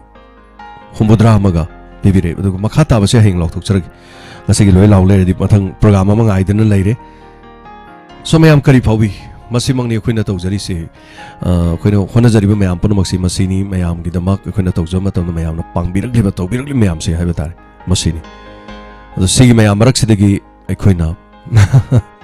Honazari Bani Habitat Nuxibiba Punamak Aduga Bibiva Masung Bibidava Mayam Punamak Nakarim to Kanbigum save Adomadongi Puning Natang Ting Bio Tagachari Aduga Ningom Tobi Soidon Palakpada Donatin Tabiba Tamungaze Tagachari Masagidamak Hana Hana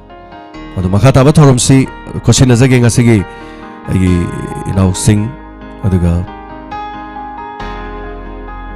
Punamak Toromsida Sarugami Nakisi Asigi Special Sunday Gi Akanaba Toromda Tomatome Staff Sing Miam the Entertain Togudori Miam Sarugabiu Say Sagnabagi Mong Talent Ki Mong Aduga Makan Matel Cameron Togudori Sarugami Nasi Ayu and Adivatang Sida Tension Jagadoga Inspector Tayada Mutana Sipunamapu James Sangruzamna Kurumjari